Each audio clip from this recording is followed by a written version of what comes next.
Welcome back to Legalese 123, where we are covering cases across America. Hello, and welcome to Legalese 123. It is Saturday, the 22nd, 3 o'clock p.m. Let's go live over to the Tickety Talk.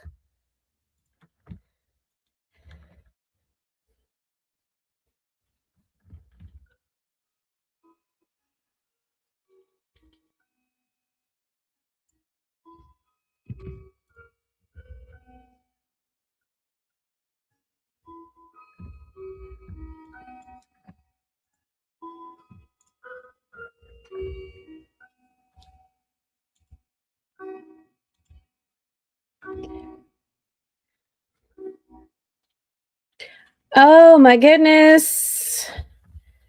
Hello, and welcome to Legalese 123. I was trying to do my intro and then some other stuff popped up. You guys, I'm trying. Welcome, everybody. I don't know what this is.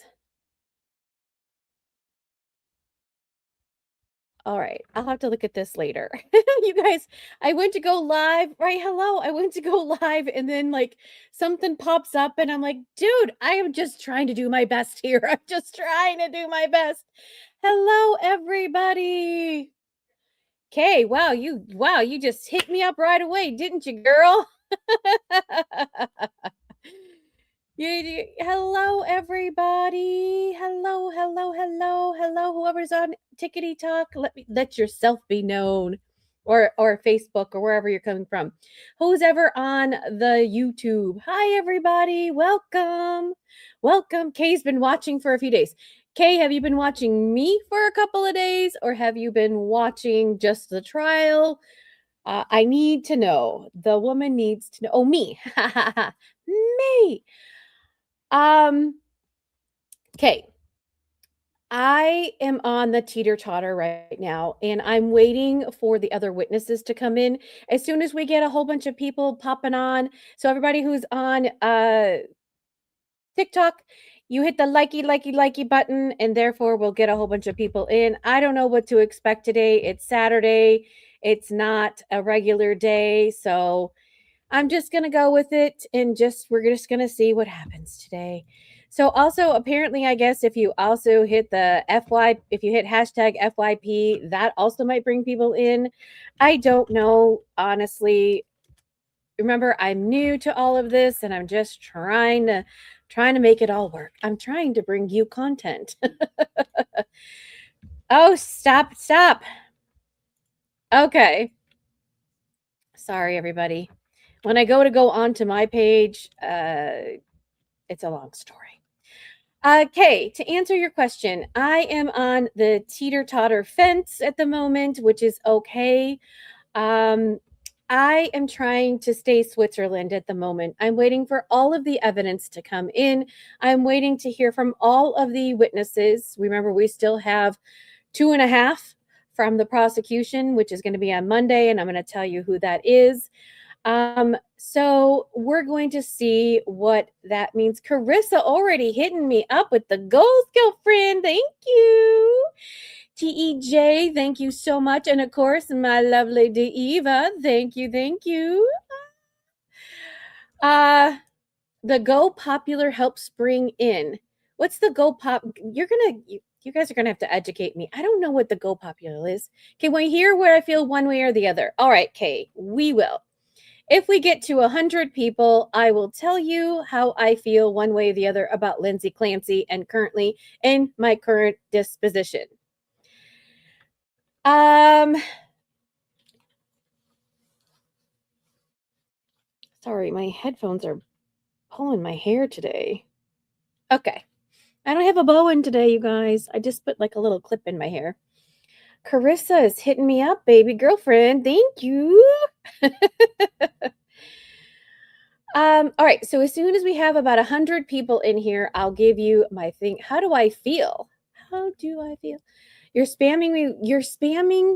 I'm spamming you with Go Populars. Can you tell other people how to do that? How do you do that? Again, remember, I'm new here. You need to educate me.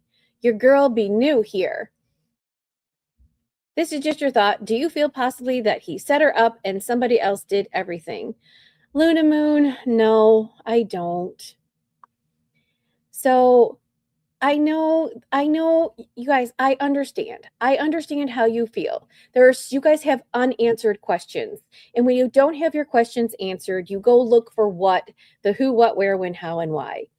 Unfortunately, for me, to stay sane in my life, you have to somewhat close out the noise because all of these conspiracy theories, all of these things just are going to get your blood boiling. You're never going to get the answers. I said to you guys, why are we making her parents millionaires? You can't. Then you guys don't give to the fund. If somebody wants to give to the fund, you can only control you, right? You can only control what you do, your thoughts, your feelings, and what you allow to come into your life and what you allow to expel from your life. This case, I understand. You guys, it is a lot. There are so many things going on. And it's okay. It's okay if you like Lindsay and you think that she's innocent and you want to go down that route. That's okay. If you think that she's guilty and you really, really believe that she's guilty, it's okay as well. You're allowed to have your thoughts and feelings. I'm allowed to have my thoughts and feelings. And that's what makes our community great. It makes it so, so great because I have lots of questions that are unanswered. And when you have a lot of questions that are unanswered, I'm waiting until the end to hear what the prosecution has to say. One, they're saying she didn't go out the window the way that they wanted her to. Then how did she go out the window? Dr. La Posada testified and said that she fell out of the window and she bumped her head, even though she didn't have bruises on it. She fell and hit the back of her neck, and therefore she had all these injuries. What doctor did you bring on that says otherwise? So the other things that I have things for that. So I'm on a teeter-totter, you guys. There are days that I'm like, yep, ma'am, she goes to jail. And then there are days I'm like, nope, nope, nope. I still have some doubts. And if you have doubts, listen, if you're a juror on this case and you have doubts, you are supposed to go with the not guilty via insanity. And I know that's going to blow your mind. You're like, how is that possible? That's the way our system works. And I would like for you guys to just dial it back a little bit. Put yourselves in Lindsay's shoes just for a second. And it doesn't have to be Lindsay.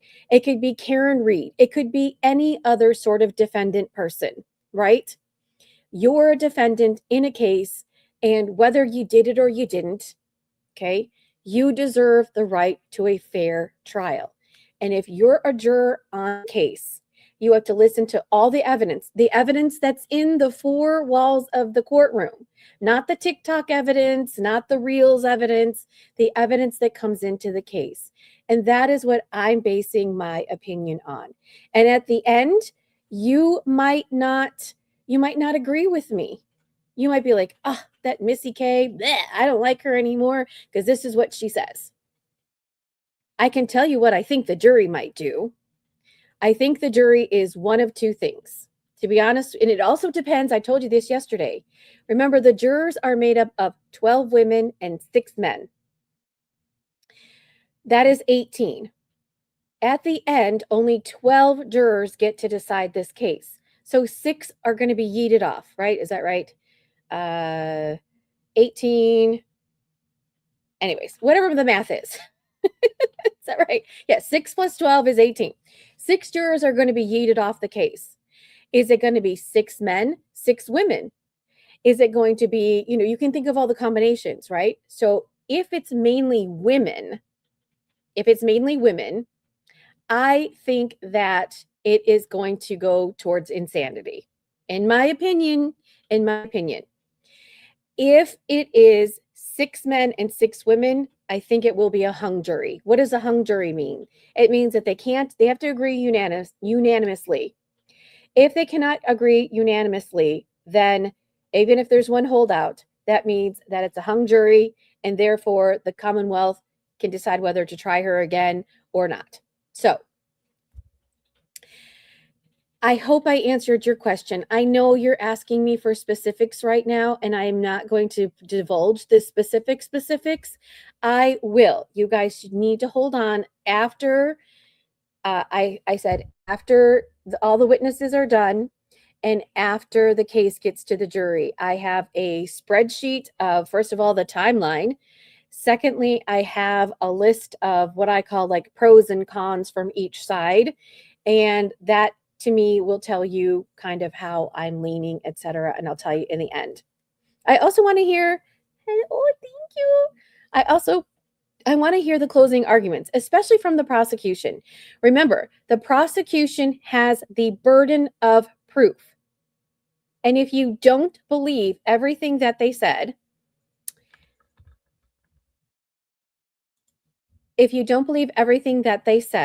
then you are in the you're in the reasonable doubt category, and therefore you should do not guilty via reason of insanity. I'm just saying that's the way it's supposed to go. So, but remember, we are the TikTok jury, right? We're not here. We're not in the jury, and you can do and say whatever you want to do. But I also want to remind you guys, that the jurors in this case do not see and hear all of the conspiracy theories about Patrick. They are not to consider that. They're only to consider what is it brought to them in the courtroom.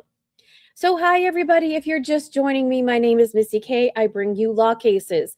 Today, we'll talk a little bit about Lindsay Clancy, but we're going to talk about what happens after Lindsay Clancy, because this is just not the Lindsay Clancy show. I'm going to bring you all of the other cases that we're going to cover and what's going to be next, because you guys are going to have big withdrawals after Lindsay Clancy. And so I'm going to tell you that what's going to happen, et cetera, after this case is over and what I'm following. And you guys may or may not recognize some of the cases I'm following. And I hope that you continue to follow along after Lindsay Clancy so that you guys can see what else is going on in the world and what other cases we have, etc., and how the law works, because that is what my channel is about, educating you about legal cases, what evidence comes in, what evidence doesn't come in, and sort of the legal wranglings behind the scenes with the lawyers and how they do a lot of fighting. So let's talk a little bit about Lindsay Clancy before we move on. As you guys know, the prosecution has 3 more witnesses coming up in that case, and I have like 16 gazillion tabs open because there is a show today, you guys. There is a show today. All right, here we go. As we already know, Avram Mack was the last witness that was on the stand as a rebuttal witness for the prosecution. The defense has already rested. There will be no more witnesses for the defense. Patrick's not coming in to testify, everybody. No more Patrick. Patrick Dunzo. There is no more witnesses the defense can call. Lindsay will not be on the stand either. They're done. They're done. Nothing more, nothing less. The only thing that's going to be left are the 3 witnesses for the prosecution. They're called the rebuttal witnesses. We already heard from Avram Mack on the stand. He is still under cross-examination for Reddington. We'll see how long that takes tomorrow. And then remember, the prosecutor can get up and ask him some questions, and we'll see how long that's going to take. It just depends on how long Mr. Mack takes to answer questions. If you know, you know, right? He does take a long time to answer questions, and Reddington and him continue to have this match of who knows more and what, etc. And the both of them need to check their egos and get on with it, right? I'll answer questions in just a second. The next person that we already heard about from Reddington yesterday in reference to his cross-examination of Avram Mack is Dr. Kirk Hellebrun. Heilbrun. He too is a forensic psychologist retained by the prosecution, and he was tasked with evaluating Lindsay Clancy's psychiatric history and her behavior. You guys, is it going to be a rehash of a rehash of a rehash of a rehash of a rehash? Yes. Yes. Is it going to continue? So you guys also have to think about this too. If they keep saying the same thing over again, are you boring the jury? And is the jury going to check out? And then the jury is going to be like, I'm done with this. We need to get this over with. You know, I'm donezo's. Yes. And then the third one, so as you may know, and I brought this up yesterday, I pat myself on the back. Dee, dee, dee, dee, dee. So Dr. Resnick was one of the forensic psychologists on the Andrea Yates case. We went over that. And then we talked about Park Dietz. I brought him up before we even got into Park Dietz. You guys, I had no idea that these witnesses were under that Park Dietz umbrella. I had no clue. So Park Dietz was a forensic psychologist in Andrea Yates' first trial. In her first trial, he brought up a Law and Order television show that had a woman who did something similar to Andrea Yates and that she had pled insanity. I don't know exactly how it came in, but it came in, and it turned out that show never aired. So I think he was trying to say, oh, look, she got it from this show. That show never aired. So can you imagine being a defendant? This psychologist gets on the stand and says these things that aren't true, and then she got convicted and was in prison, and then they appealed her case, and then they realized, oh, hey, this guy lied or misspoke, one of the two. I think he's a consultant on Law and Order. And so her case got overturned on appeal, and then they did find her insane, and therefore now she's in a mental hospital in Texas. So I had no idea that Avram Mack and that Dr. Kirk were psychologists under the Park Dietz thing. I had no idea that they were related. But you know, as we are talking about this, do you see any inconsistencies there? Does it bother you that they're the two psychiatrists under the same umbrella and that they went to go interview Lindsay at the same time? So when we talk about confirmation bias or bias that they were talking about to Dr. Zeisel and a little bit to Dr. Resnick, is it biased that these two psychiatrists went and interviewed her at the same time? And did they talk and compare notes? I think maybe Reddington will get into that. So, you know, we'll see. And then the third witness that may, and remember, they don't have to bring any of these witnesses on. So this is just the proposed schedule for Monday. Dr. Gregory Sathoff, Saathoff. His responsibility is to evaluate Lindsay's psychiatric status and history. So again, it's like a rehash of a rehash of a rehash. So Sathoff is brought in to evaluate Clancy's psychiatric condition and history. He conducted interviews with Clancy to gauge her true state of mind around the time of the events. But once again, if these psychiatrists did not evaluate her at the time of this incident, and they did it in 2026, is she the same person in 2026 as she was when the incident happened? Just some things to think about when you're evaluating these witnesses, etc. All right, so let's go over some questions, and then we are going to move on. Is it Satin? Closing arguments are scheduled for Tuesday, but you guys, it can change. It depends on how quickly they get through these three witnesses. Cases, there is a bias. It seems like a waste of the state's money. Kay, do you know about all of the other shenanigans going on in Massachusetts right now? And if not, buckle up, because we're going to get there. I mean, Karen Reed is just one of them. So let me know if you know what that is. Isn't that an interrogation? Many cases have resulted in many people who are indirectly involved being held accountable for the... Okay, remember, I'm going up to go down. Let's see. Also, in every case, all questions won't be answered in the end. Exactly. Everyone should watch the Candace Starr psychic channeling. Okay. Well, just remember, we don't promote other people's pages, so please, let's not do that.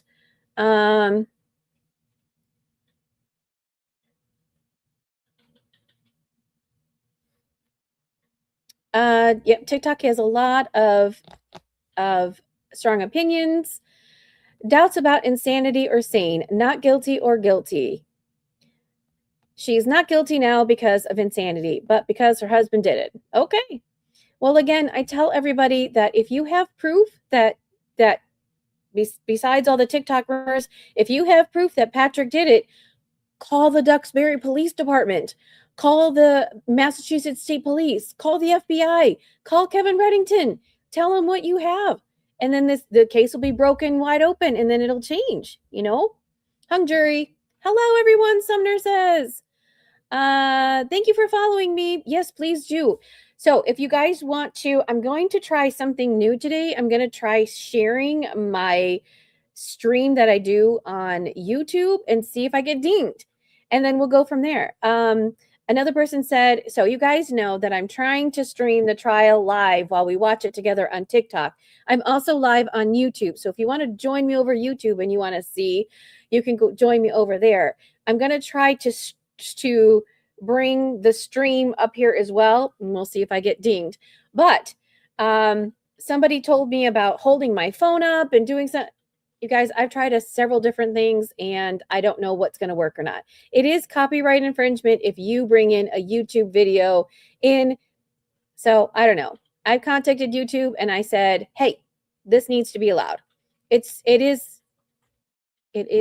free for the public. So we'll see. As the hung jury, she will get to stay in a mental institution. Is she in one now? Yes, Josie. She's in the Tewksbury Hospital right now. That is one of the two that she could go to. I forget what the other one is off the top of my head. She can remain in Tewksbury or she can go to the other mental institution. If it's a hung jury, yes, if it's a hung jury, she's probably going to stay in the Tewksbury Hospital until they can figure out what they're going to do. She's not going to be roaming the streets, everybody. Please don't let the jury be filled with Lindsay birds. Okay. I hope that something positive comes out of this so that we can prevent it in the future. Well, Josie, I tell everybody, if you want to affect change, make a petition, contact your legislature, go on Facebook, create a Facebook post, get involved in your community, go on TikTok, go and tell everybody how you feel about this case and raise awareness about it.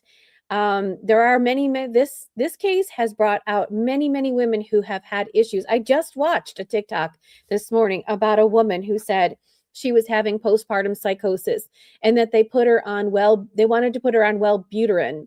And she said, no, can we just check my hormone levels and see what's going on? And the doctor said, no, here's some Wellbutrin.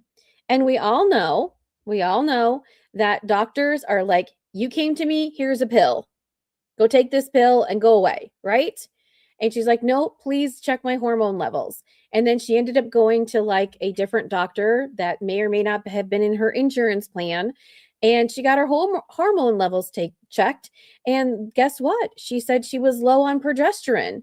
And when she was low on progesterone and she got that taken care of, she was much better. And she said that she was so much better and so glad she did not have to take the medication. Beauty, the only way that Patrick would be held accountable is if they have any evidence that he did anything. You've been waiting for me all day. You've been looking forward to this, Tanya. Hello. Will she ever get out of the hospital or is there for the rest of her life? So that is a great question. She will go to the Tewksbury Hospital and every year she will be evaluated. You guys, she's going to have a parole board to go through. She's going to have lots of other things to go through before she gets out. Andrea Yates, her thing happened in 2001. She's still there. So there are many other women who have done crimes that they're in the mental institutions. She's not going to get out anytime soon.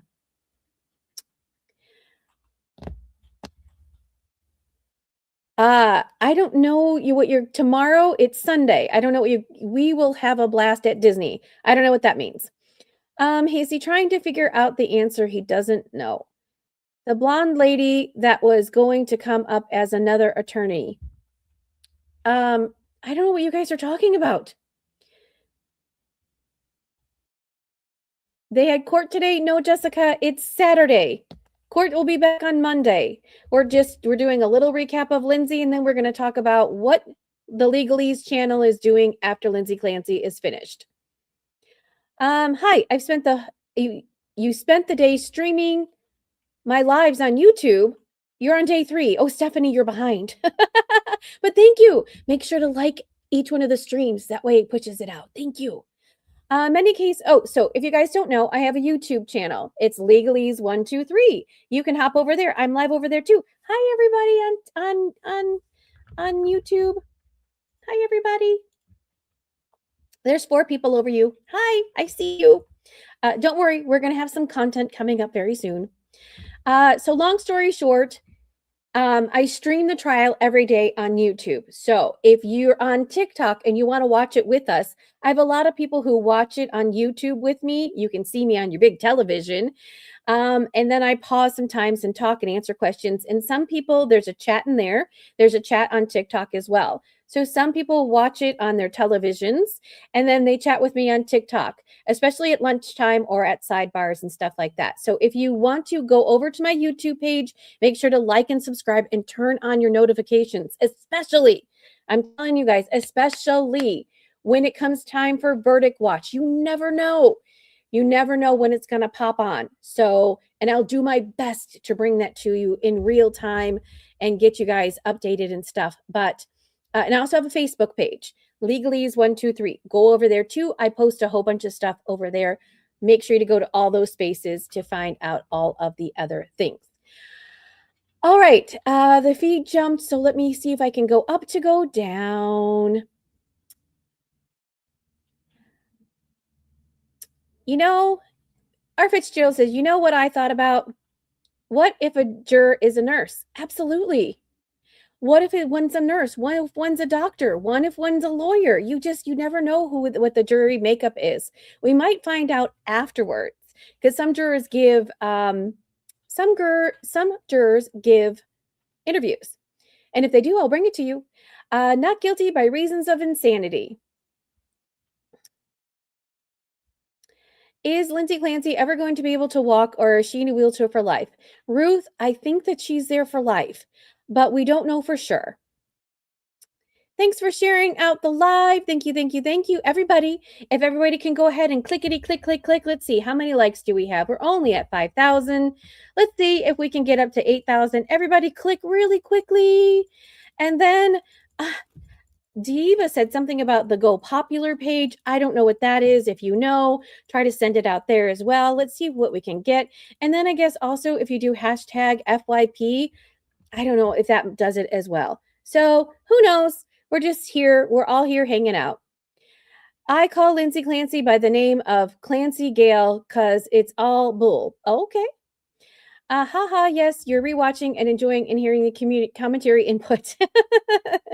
You also, Stephanie, just FYI, if you get annoyed with me, you can just zoom past me. Be like, stop talking. Sometimes she's talking about a gift.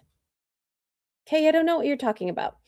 I have a feeling that this case will lead to significant changes in laws regarding mental health care. Beauty, I hope so. I really do hope so.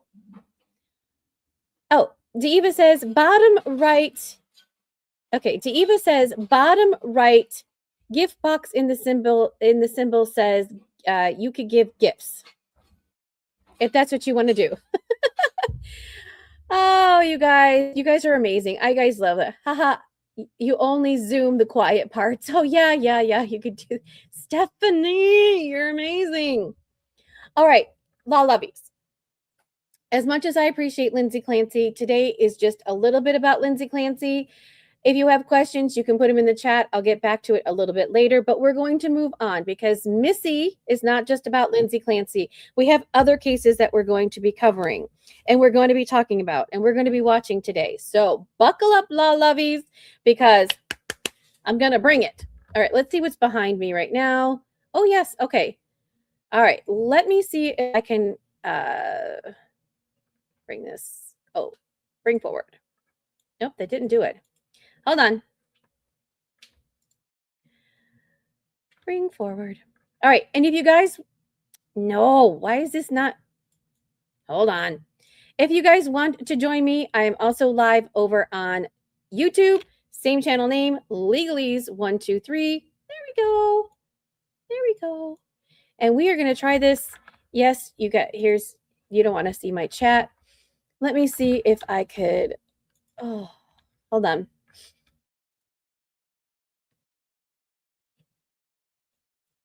I don't know if this is going to work or not.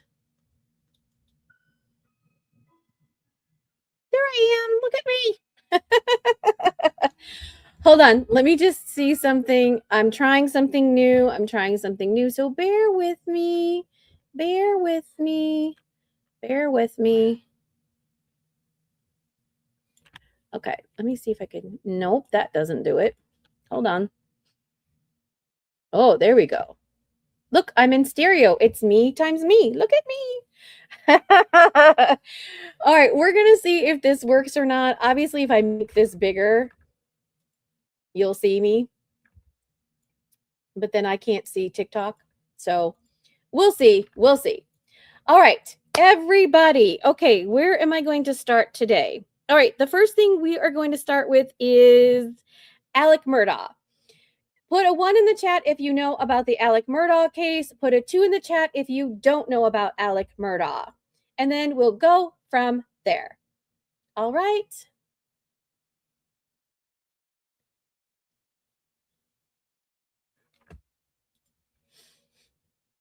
All right. Oh, everybody, capital 1. All right. So if you don't know who Alec Murdaugh is he was a lawyer. He's no longer a lawyer anymore. He was a lawyer who was in South Carolina, who his family had grown up there, his mammy and his pappy and all the pappies. And long story short, he allegedly unalived his wife and his son. His son, Paul, had a big hub to do. He was on a boat with his friends. He was drinking. He took the boat and ran into like a big sort of pylon on a bridge. A couple of the people were ejected from the boat. One girl died. Others were very injured. And there was a huge civil suit against the Murdaugh family for Paul and the wrongful death of the girl. In that, allegedly, when it came to investigating the financials of the Murdaugh family, Alec Murdaugh, in an effort to avoid having to have looked at his financials, he allegedly unalived his family. He unalived his wife and Paul in their place called Moselle down by the kennels. I did not watch trial number 1. However, I did watch the Hulu series. So put a 1 in the chat if you watch the Hulu series. I forget what it's called. Murdaugh something another. Put a 2 in the chat if you have not heard the Murdaugh whatever, right? So is it exactly 100% accurate? Well, I always tell you there's one side of the truth here, the other side of the truth, and there's something in between, and we'll never know the whole truth. So what has come back is Alec Murdaugh was tried for the murders and unalivings, and he was convicted. Yes, he took his maid's insurance money. He was very crooked in his financial crimes. He was a civil attorney who, like a personal injury attorney, and he had cases that he was a personal injury attorney on. And instead of giving the rewards to the families, he took the money and he hid it within his financial crimes, etc. Plus, also the maid, the maid fell on his property and she passed away. Their family has been cursed with a lot of tragedy and things involved, but some of them are at the hands of him, right? So he was tried, he was convicted, and then he went to jail. Well, the clerk of court. So in Lindsay Clancy, the lady who gets up every day and she's like, Your Honor, you're present, the lawyers are present, the 18 jurors are present. She's the court of clerk. She's the one that runs the show. In Murdaugh's case, I forget what Becky's last name is. Anyways, I call her Courthouse Becky. Courthouse Becky was kind of part of talking to the jury, but she overextended her responsibilities.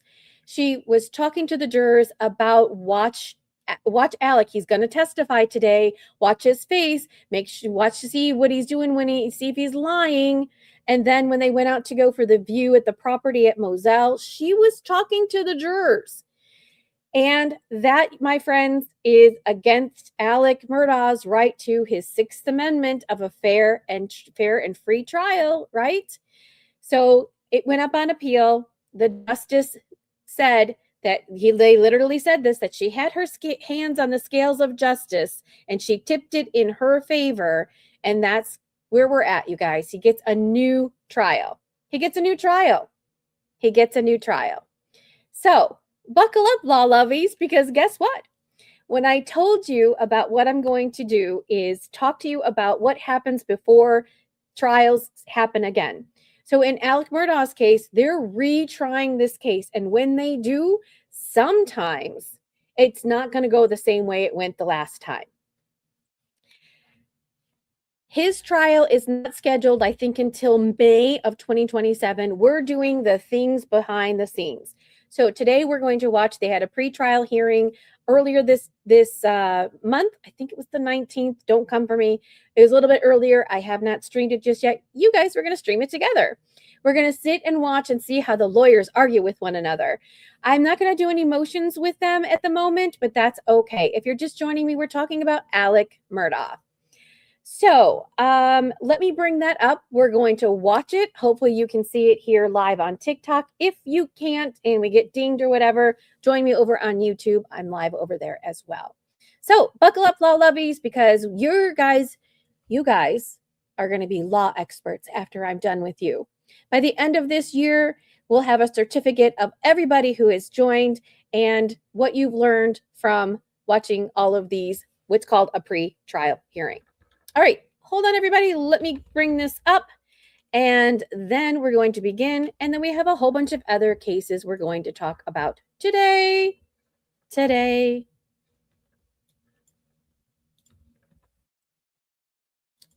And by the way, you guys, there are some heavy hitters in the Alec Murdaugh case. Missy, what do you mean by that? Well, all these lawyers here, one of them is called a U.S. Oh, poop. I moved this. All right. One of them is a U.S. District State's Attorney. U.S. District State's Attorneys don't come to a pretrial hearing. And the reason why they're there is because this is very political. Every time you talk about Massachusetts and you talk about how much these trials cost and what have you, always follow the money. Where's the money? Who's in the courtroom? Who's doing what? Who's saying what? When they go do their interviews at the end, who's talking? Who's doing what? Not only that, Alec Murdaugh's attorney, Dick Harpootlian, he's a bigwig too. He is like he used to be in the Senate or something like that. So you might have to ask yourself who, what, where, when, how, and why with all of these things. All right, we're going to get going. Hopefully you can hear it. Let me see. The volume is down. All right, hold on. Okay, the other thing I want to mention to you too in the Alec Murdaugh trial, that he's got a new judge. And she is a no-nonsense judge. And the other thing I want you guys to also think about as well is when we watch these cases, watch the judges and what they do, their actions and stuff, and you compare. And then at the end, we'll be like, which judge was your favorite? All right, so this is all of them standing around, drinking their coffees, going through their papers, discussing things. The people to the left that you see, and I know you can't see it just yet, but the people to the left are the district attorney, the U.S. attorney, etc. The people on the right are the defense team. I know you can't see it just yet. I have to just bring it up till we get to the point where we can hear what's going on. Okay, here we go.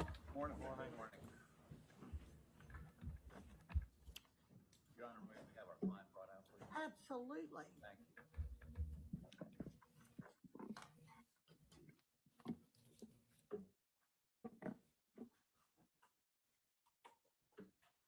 He's ready. Okay, good. Let me tell everybody else, good morning. Welcome to Lexington County and to the Lexington County Courthouse. As soon as we get Mr. Murdoch brought out, we'll get started. It's a little bit light. I had to turn it all the way up in my ears. While we're waiting, let me introduce y'all to my new law clerk. This is my old law clerk. This is his last day. So you will not be emailing him anymore. This is Mary L. McKissick, and she will be the new law clerk that y'all will be getting emails from. So just wanted to introduce her so y'all would know when you did get them.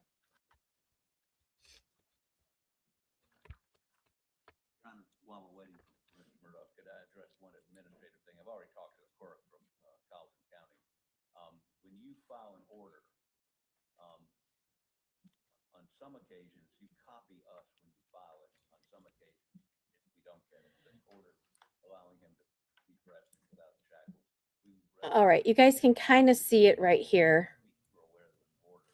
If you could, I don't know whether we can go with it. When you send an order to Colleton County, if you copy the lawyer, I think you've done that on every order. Let me tell you, my office usually sends an order. I do that not only in this case, but any lawyer who appears in front of me. I send a copy of my own order. I apologize for that. Apologize for, but once things crank up, getting it quickly, getting it next day is bothers than this, but it may be that you make evidentiary rules, whatever. It just, if you. Absolutely. Well, I'll make sure that everybody gets a copy. Again, I apologize for that. Nothing to apologize. I usually do send it myself. Thank you, Your Honor. If they don't go and talk in front of the microphone. Place ready, Your Honor. All right, well, let me just kind of do a little housekeeping here. Mr. Harpootlian, let me just address kind of what we did last time as far as making arrangements out at the Bureau of Prisons for a conference room where you could take discovery to your client. Have you had any issues with that? Let me confirm. No issues whatsoever. Everyone's been wonderful. Okay, good. And then I told you that I would check on if there's any kind of download that you could do to the tablet that he has, and there's not. So we're going to have to stick with the computer from either the law clerk or one of your staff members going out to the BOP. We are, at this juncture, we have a law clerk, this young man back here, who's going down there, and of course, 2.5 hour drive. Typically, it's 2.5, 3 hours with him, and then 2.5 hour drive back. We understand. We're willing to put up with that. Okay. That's not a problem. However, we have retained some experts, and at some point, we're going to need to, and they've done this in the past for us, but we've done some FaceTime meetings with them so they can show Mr. Murdaugh I'm with you. drawings and all those sorts of things. So we're going to try to, and I don't think they're going to have a problem with that, but if we arrange for an expert to be available and we're paying them hundreds of dollars an hour, we like it to work seamlessly if we can. Well, if you have any problem, all you have to do is just let me know. Yes, ma'am. And we'll try to work around that. Thank you, Your Honor. Okay. Okay, what are they talking about? Well, as you guys know, Alec Murdaugh is in jail. You guys may or may not know that Alec Murdaugh also is, he's also been convicted of his financial crimes. So the dude's not going anywhere. So what's happening is that he's in custody right now. He's far away from wherever these lawyers are. So they're arguing about whether or not they can go see him to put on a defense. So currently right now they've had a law clerk go, and that's, you guys, you want to talk about money? The law clerk is driving hours to go see him, and then the law clerk is having to do whatever he needs to get the documents to him, and then now they're talking about FaceTime and having people come in. When you're in jail, it is a lot harder to get a good defense because you have to work within the time frame that's in the prison. All right, we're going to continue. I will make sure it gets done. All right, if y'all don't mind, I've got how I want to do this hearing today. Because I plan to hear all of your motions except for 3. And I've kind of picked out the ones that I thought we could kind of go through right easily this morning.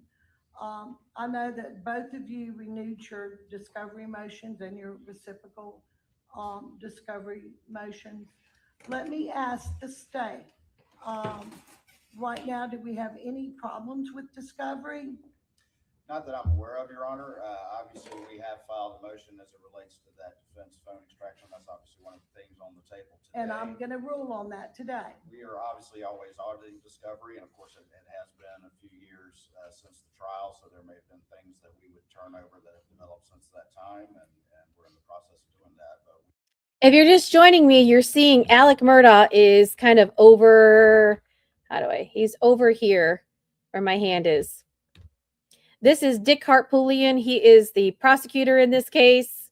we are not aware of any discovery issues at this time. Indeed, not too long ago, the defense realized that one of the original big murder downloads that we gave them back in August of 2022 had been corrupted on their end, and our staff worked and did hours and hours of work to re-upload all of that, to provide that to them. So my understanding is that they have all that, which they had then at the time. But they had Yeah, certainly not anything new, Not just anything new. something you had to recopy That's and right. give to them. Okay.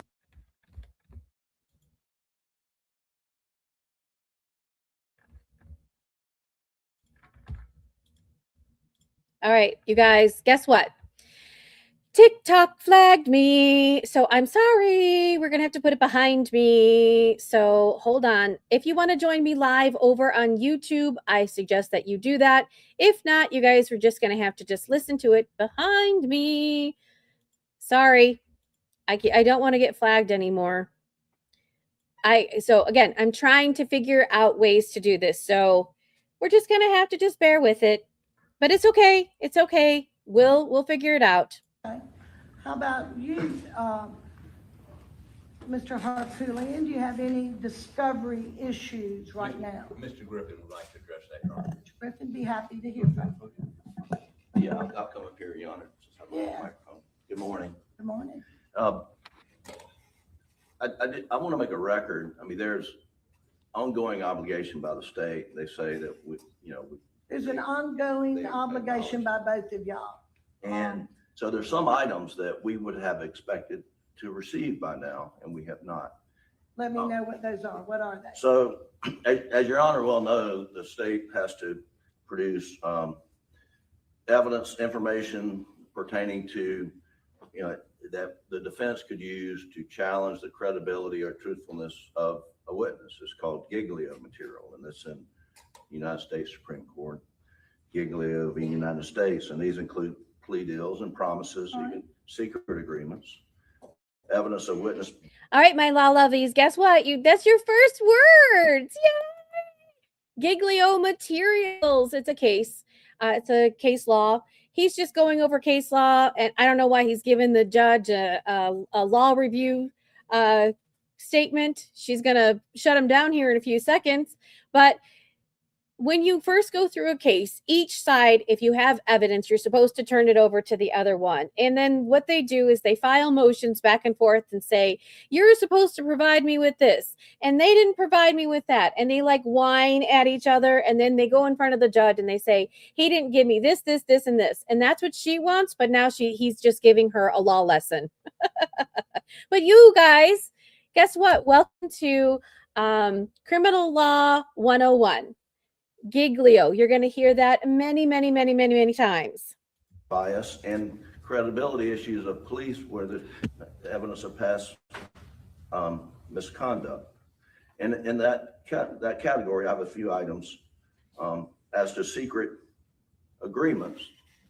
There's a co-defendant in some cases, and then he's been charged separately. His name is Eddie Smith.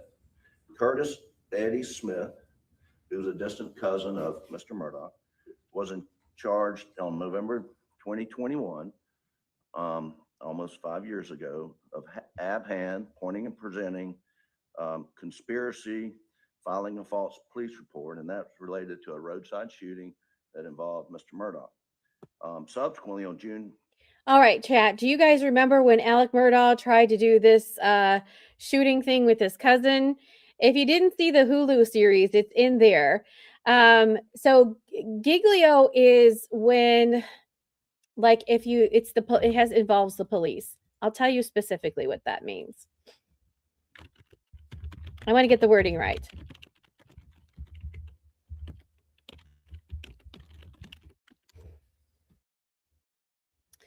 Okay, so a Giglio violation is when the prosecutors fail to disclose evidence that would impeach or undermine the credibility of a government's witness, such as law enforcement. And so it violates, obviously, the rights of the defendant when we talk about, Sixth Amendment rights. But this was a U.S. Supreme Court case. It was called Giglio versus the United States. And so what happens? I tell you guys, this is how laws change. Something happens, a criminal gets put in jail, they go through a trial, and then later up on appeal, they realize, hey, the government didn't turn over all their evidence and they lied. So this case made it all the way up to the U.S. Supreme Court, and they looked at it and said, oh yeah, so now moving forward, that is what's called case law. And if you are arguing something in front of the judge that you don't have this evidence, especially from a government witness or a police officer, FBI, or anything like that, they always say it's Giglio material and that we need it. And there has been still many, many cases where they did not do a Giglio, they had a Giglio violation. It still happens to this day. All right, let's continue. Oh, sorry. Cousin Eddie. Cousin Eddie. So at some point in time, Cousin Eddie, Alec Murdaugh, apparently he was on some opioids, right? And some rugs. And Cousin Eddie was supposed to come and do a pew-pew, and he was on the side of the road. I mean, it was just like Murdaugh thing was just left, right, and center. And they were trying to make it seem like it was somebody else that committed the crimes. And that this third person came in and did this to him because he was the one that did it to somebody else. But it ended up being his cousin, and the cousin ran, and it's okay.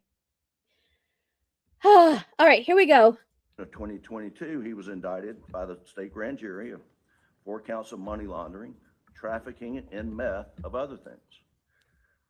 4+ years have gone by, and those cases have not been disposed of. Every other case that we're aware of have been disposed of. And it begs the question, why not? Do they have a cooperation agreement with Mr. Smith? If so, what are those terms? He has been identified as a witness in this case since the last trial, well before the last trial. So we've got nothing on Mr. Smith. And if they have a deal, they're obligated to disclose it. If they have absolutely understanding, they're obligated to disclose it. And we've absolutely. With regard to credibility issues of police, we are aware that Judge Roger Young dismissed a murder case. And the name of that case is State v. Michael Colucci. And he was indicted in 2015. In June of 2025, Colucci's attorneys filed a motion to dismiss the indictment, saying that the state withheld critical exculpatory evidence on the eve of jury selection. The motions identify David Owen, SLED agent David Owen, who was the lead case agent in this case, who after this case received SLED Agent of the Year award. Judge Young dismissed the Colucci case because of withholding of exculpatory evidence. We want to know what's in Mr. Owens, SLED agent, I think he's retired now, in his HR file, was he reprimanded? Was he sanctioned? Were any steps taken as a result of the Colucci matter? There's another SLED agent who was the lead SLED agent in the financial crimes case. Well, right now, we assume he's going to be a witness. He retired from. Okay, so what are they talking about? They're talking about SLED. SLED is the acronym for whatever the sheriff's department is in South Carolina. It stands for something. There is a lot. You guys, in Lindsay Clancy's case, you guys said, well, they didn't investigate this and they didn't investigate that. The number one thing that defense attorneys go after is the police. Did they investigate things properly? What did they do? What they didn't do? What did they do in this other case? So they're trying to get police records about the conduct of this police officer. What was their conduct in this other case? And is it relevant to their case? This is discoverable information that the government is not turning over. And this is the number one thing in all of these cases that we're going to moving forward is about discovery.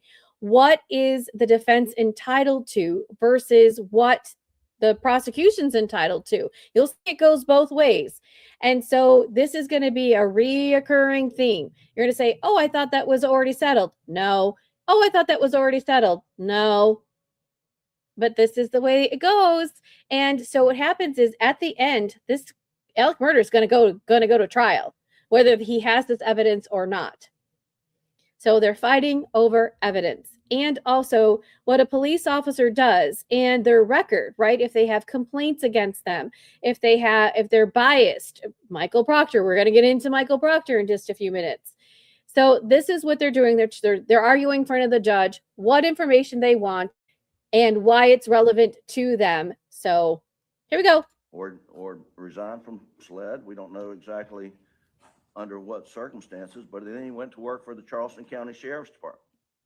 On June 8th, 2026, Captain Ryan Kelly was terminated from his position, according to the Sheriff's Department, for conduct unbecoming, harassment, improper procedures. And so that would be information. We don't have subpoena power unless we subpoena them to a hearing. They have control and can request this. We don't have it, and we would like it. And so, Your Honor, that's some Giglio material, some Brady material that we have, think we're entitled to. And as you know, Your Honor, Brady is evidence that is, could be exculpatory. Again, he's giving her a law lesson. I'm sure she already knows. All right. So what is Brady material? That too is another one that they always bring up. And so I'm just going to give you what that means. So again, it was a court case called Brady versus Maryland. And this is like standard. So when they say Brady material, this is what they're talking about. A Brady violation happens when the prosecution in a criminal case hides or fails to share helpful evidence with the defense. The hidden evidence is called exculpatory evidence, meaning it could prove the defendant is innocent, reduce their sentence, or show that a witness is not telling the truth. So there you go. You guys just learned your first two cases. Congratulations. We have learned through reporting from Fitz News that there was a recent murder, we believe, in Allendale County. And what has come out of that investigation and what has been leaked to the press is that murder weapons were connected to the Allendale County murder. Now, wait, what? Wait, did you guys just hear that? I thought in the first trial they couldn't find the M weapons. Oh boy. Oh boy. Now that is something new, right? So won't his trial? Oh my goodness. So he just said that in another case, the weapons there are linked to the weapons here. Now, you guys, I just take it with a grain of salt Remember, this is a pre-trial hearing. They can say whatever they want, and until it comes actually true and it comes into trial, just hold on. But you put a pin in that. I'll back it up a little bit. How could that be? Through Okay. reporting from Fitz News that there was a recent murder, we believe, in Allendale County. And what has come out of that investigation and what has been leaked to the press is that Murdoch murder weapons were connected to the Allendale County murder. Now, how could that be? And so we would like to know, were Murdoch murder weapons connected to this Allendale murder? Now, as Your Honor, we'll get into this. You'll learn that the SLED agent ballistic forensics lab did an analysis of just the shell casings on the 300 blackout that was used to murder Maggie Murdoch. And the ballistics expert testified that the extraction marks on those shell casings found at the murder scene matched extraction marks found on shell casings around the Moselle home and at a shooting range. And their analysis was, in his opinion, it was the same gun that injected the shell casings of the 300 blackout at the house, at the driving range, and at the murder scene. Which leads us to, I mean, we don't know if it was the same murder weapon in Allendale, but if they did an analysis of the shell casings in the Allendale murder case, and they're saying it matches the shell casings for the Murdoch murders, either their test is bad or someone's out there using a gun to murder other people. And so we would like that information. And then. So, as I said, this is going to be different than the other trial. So I believe that they never really found the weapons. So let's just go down a hypothetical. If Alec Murdaugh in the Hulu series, he traveled from, he committed the crime, allegedly, and then he went to his parents' house. And let's just say, like, he tossed the pew-pews out of the window and somebody picked them up and then they went ahead and committed another crime. But the defense could use that and say, hey, those other people, they did it. Maybe they did it, right? You can do what's called a third-party culprit. It wasn't me, it was them. And that could cast doubt on the jury, and therefore Alec Murdaugh could go free, right? Look at this, you guys. Look how amazing this is. There's generally, we are aware that SLED has received tips, because we've received tips. We've not been provided any information about tips of whether it's reliable or not, identifying anyone else other than Alec Murdaugh participating in the murders. We've not received any information. Have they found the murder weapons? Have they found the murder weapons since the last trial? And there's related information underlying all of those. And so we don't think the state is taking their obligations seriously enough to find out what Brady materials out there has been developed and what Giglio material out there has been developed. And this is what we are aware of today, but we don't have the benefit. We don't have the ability to contact law enforcement and get this information. So those are our concerns. Okay. Mr. Waters, let me hear from you on the Giglio. Yes, ma'am. First of all, I want to say we take our obligations very seriously. I know you do. And never had a problem. This is the first they've raised these specific issues. They could have given me a call, and if I ever discovered anything of importance, they're the first people that I call, and that's always been our practice. As to Giglio. Put a pin in that, you guys, because I have some breaking news. Mr. Waters they lie. Just hold on. As soon as we're done with this, I'll tell you what I found. As to Eddie Smith, They, of course, there is no cooperation agreement. I don't have any secret agreements. If I had any agreement with the individual, I would disclose that to him. They have all the witness statements. They have the state grand jury testimony. They've had every bit of information that we have on, and every bit of discovery that we have on Eddie Smith. And there are no secret agreements. And if I do ever engage in agreement with any witness, I will disclose that immediately to the defense. I understand that obligation very well. As to, And those cases are still pending. that's correct. Yes, sir. Yes, Okay. Your Honor. As to Colucci and Kelly, we are all aware of our Giglio obligations. And as far as the Colucci matter, the judge, as I understand, I wasn't involved in that matter, but ultimately. Okay, so if you missed that, the Eddie Smith case is still pending. So what could they do? The state can be very sneaky. They could still have pending charges on Eddie Smith and not give him an agreement or anything. He comes in and testifies against Alec Murdaugh without any agreement. And then after he's done doing that, they can go ahead and do an agreement after the fact. So that's how they can be sneaky with these witnesses. So yeah, Your Honor, we didn't make a deal with him. He's still in custody. We don't have any deal with him. And then after it's done, oh, we have a deal. They can do that. Governments can be sneaky like that.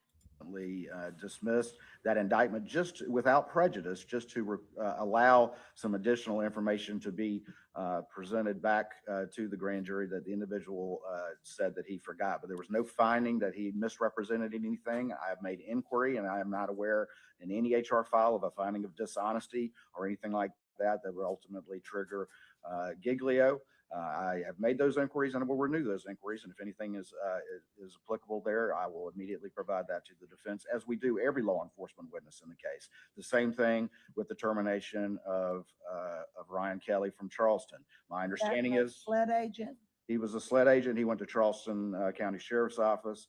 And, deputies served at will, and he was terminated. But the inquiries I've made, and my understanding is that none of that had anything to do with dishonesty or falsification of reports or anything that would go to Giglio, that they were personnel matters. I will, of course, re-verify that. Okay. So remember I told you that they could say whatever they want. So the defense got up and said, we want this material. We want this material. We're entitled to it, blah, blah, blah, blah, blah. And we can't subpoena them to get the information. Only the government can do that. But we want this evidence. And he's up here saying, there's no evidence. There's no proof of that. We got nothing. We don't got nothing for you. So he's up here talking in front of the judge saying this. But put a pin in this, because this is going to come back to bite him in the future. And if there's anything. Oh, he's not saying giggling. He's saying Giglio. Giglio. It's a case. It's a case that says that the government has to turn over all of its evidence. If they don't, then they violated that, and then they get sanctions and a whole bunch of stuff. He gets a new trial. Alex's trial wasn't it last year? I didn't watch it.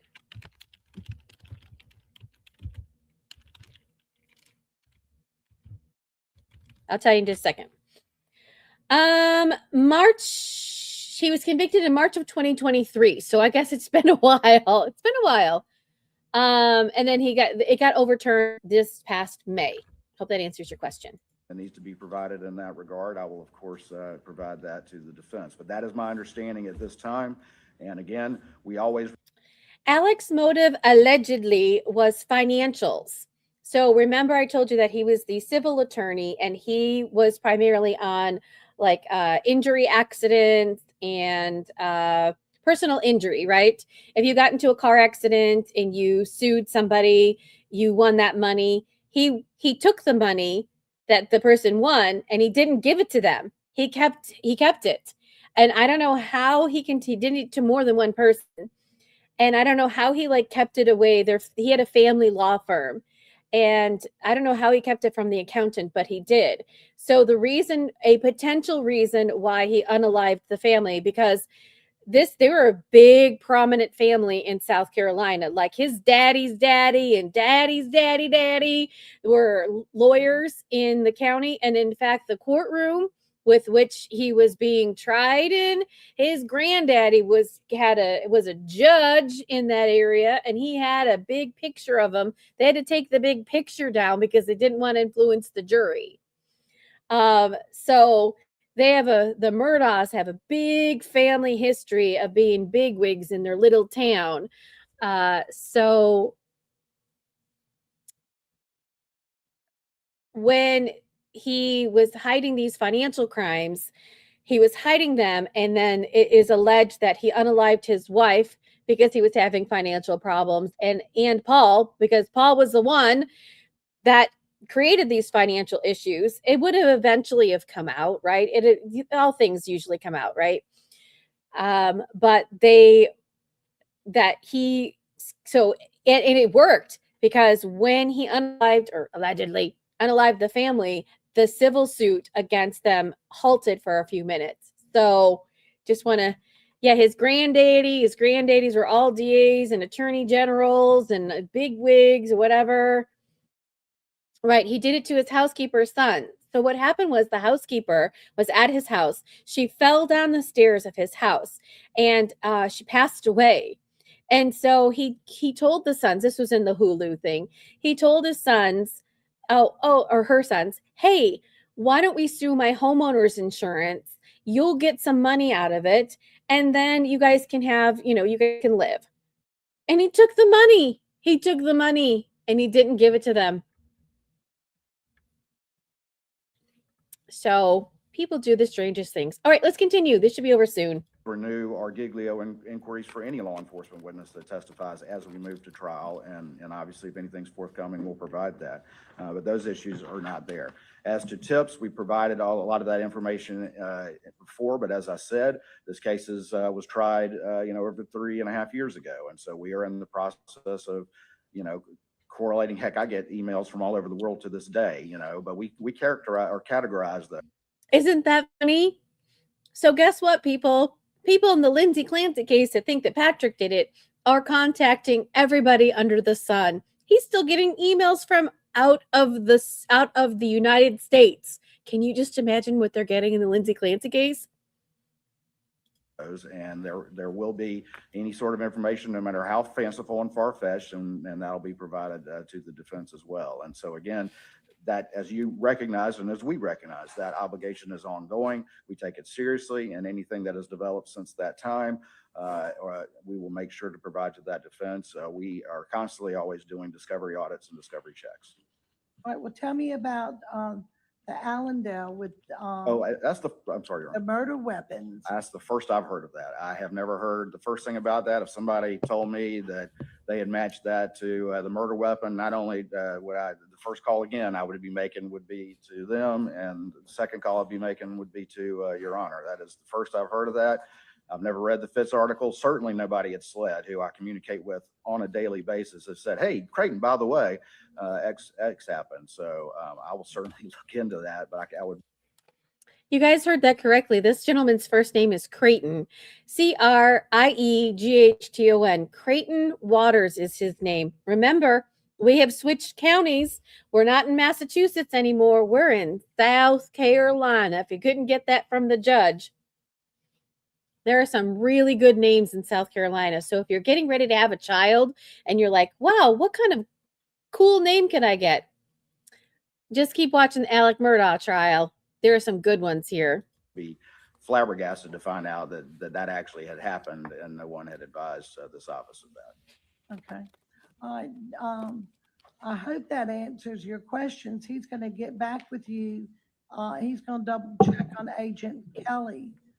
But to his understanding, there was no dishonesty, but that would raise the bar to Giglio. Yeah. But he's going to get back with you. As far as the murder in Allendale with the murder weapons, you certainly raised my eyebrows on that. Your Honor, throughout this case, Fitz News has been breaking stories that we were unaware of. And we can go through a long litany of that. But there was a podcast, there's a reference to what I just said to you. Maybe you could forward that to Mr. Waters and let him look at it. You guys see Mr. Waters? He's like, no. So it's just like Lindsay Clancy and everybody blaming Patrick. This is the same thing. So if you guys think that there was an M weapon and you think that it was used in something else for something else or something else, you think the police would know about it, right? And especially if it's a news people or a podcast, right? You would think that they would have contacted the authorities right away and said, hey, oh my goodness, we found some new evidence in the case. Here we go. And it's going to break the case wide open.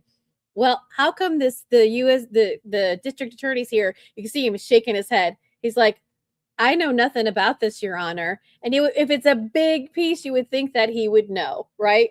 So I think that he's shaking his head like it's a nothing burger, just like all the stuff with Patrick is.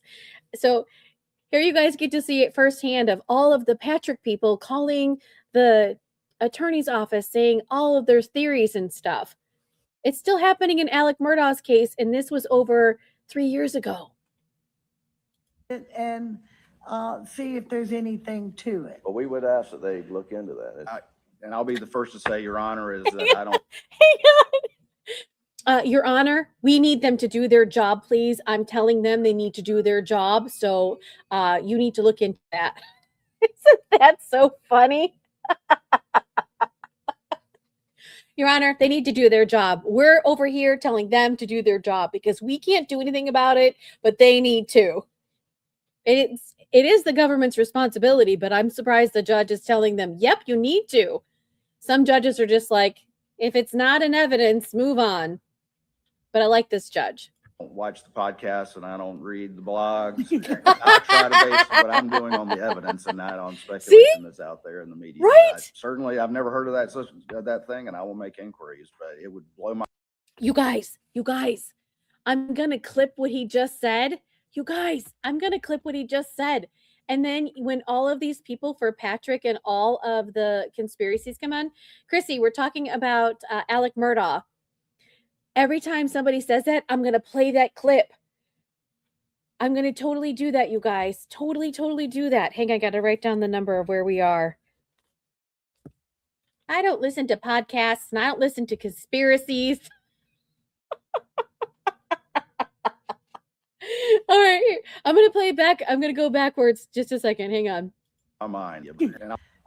See if there's anything to it. But we would ask that they look into that. And I'll be the first to say, Your Honor, is that I don't watch the podcast and I don't read the blogs. I try to base what I'm doing on the evidence and not on speculation that's out there in the media. But I've never heard of that thing, and I will make inquiries. But it would blow my mind if something like that had happened in SLED and not call me. I communicate them daily. Their general counsel sitting here in the gallery here today. Okay.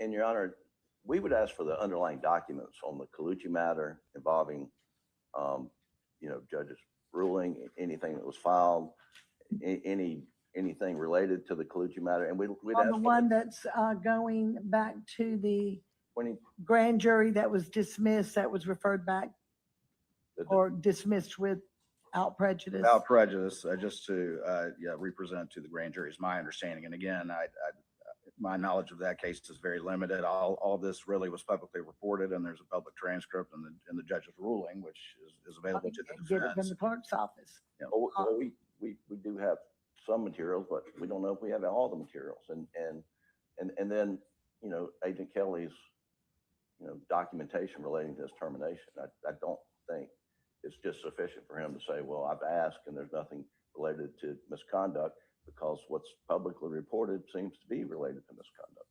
Well, there's a difference between what's in a personnel file that may be. That's exactly right. And there's a different avenue to go when you're talking about law enforcement's personnel file. Usually you can ask for them, but then they come to me.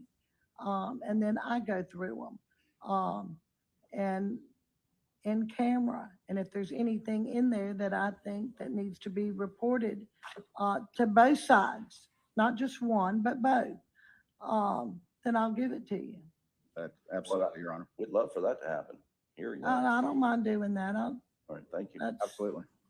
Fine. You just, y'all need to get together, get them. I don't want anybody looking at them. It's not, I want them delivered to my office. Thank you, Your Honor. I'll get that done, Your Honor. Thank you. You guys, this is amazing. She is an amazing judge, isn't she?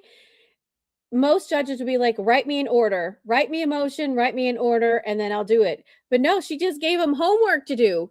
She just gave him homework. So what they're trying to do is they're trying to get into the personnel file of a police officer. And typically those, sometimes they're public, sometimes they're not. It depends. I'm not quite sure where they're going with this, but obviously it seems like it's not public information that the defense can get, but the prosecution surely can get it. So she said, okay, I'm going to go take a look at, you get the materials, I'll take a look at it. And if there's anything that's exculpatory towards either side, then I'll go ahead and I'll give it to you. Otherwise, we do not want to sort of like stain the record of a police officer if we don't have to. So if the records are, they're not necessarily sealed. I'm trying to think of what the word is. The records are for particular eyes only. And so the judge is like, well, that's me. So if you want to get that to me, then I'll take a look at it. When she says in camera, that means that she can look at it under, like in her office with somebody else there who's watching her. So that, you know, she's not doing anything improprietary or wrong, so that so she has clean hands. Remember, every time that Alec has a Sixth Amendment right to have a fair trial. And when you say fair trial, it starts here in these pretrial hearings and goes all the way up until the jury gets the case. So everything everybody does, including the judge and everybody involved, needs to make sure that everything is on the up and up. And if it isn't, guess what, everybody? It'll be appealed and we'll be right back where we were. All right, let's see if there's anything else, and then I'll tell you what I know. All right, next, Mr. Harpootlian.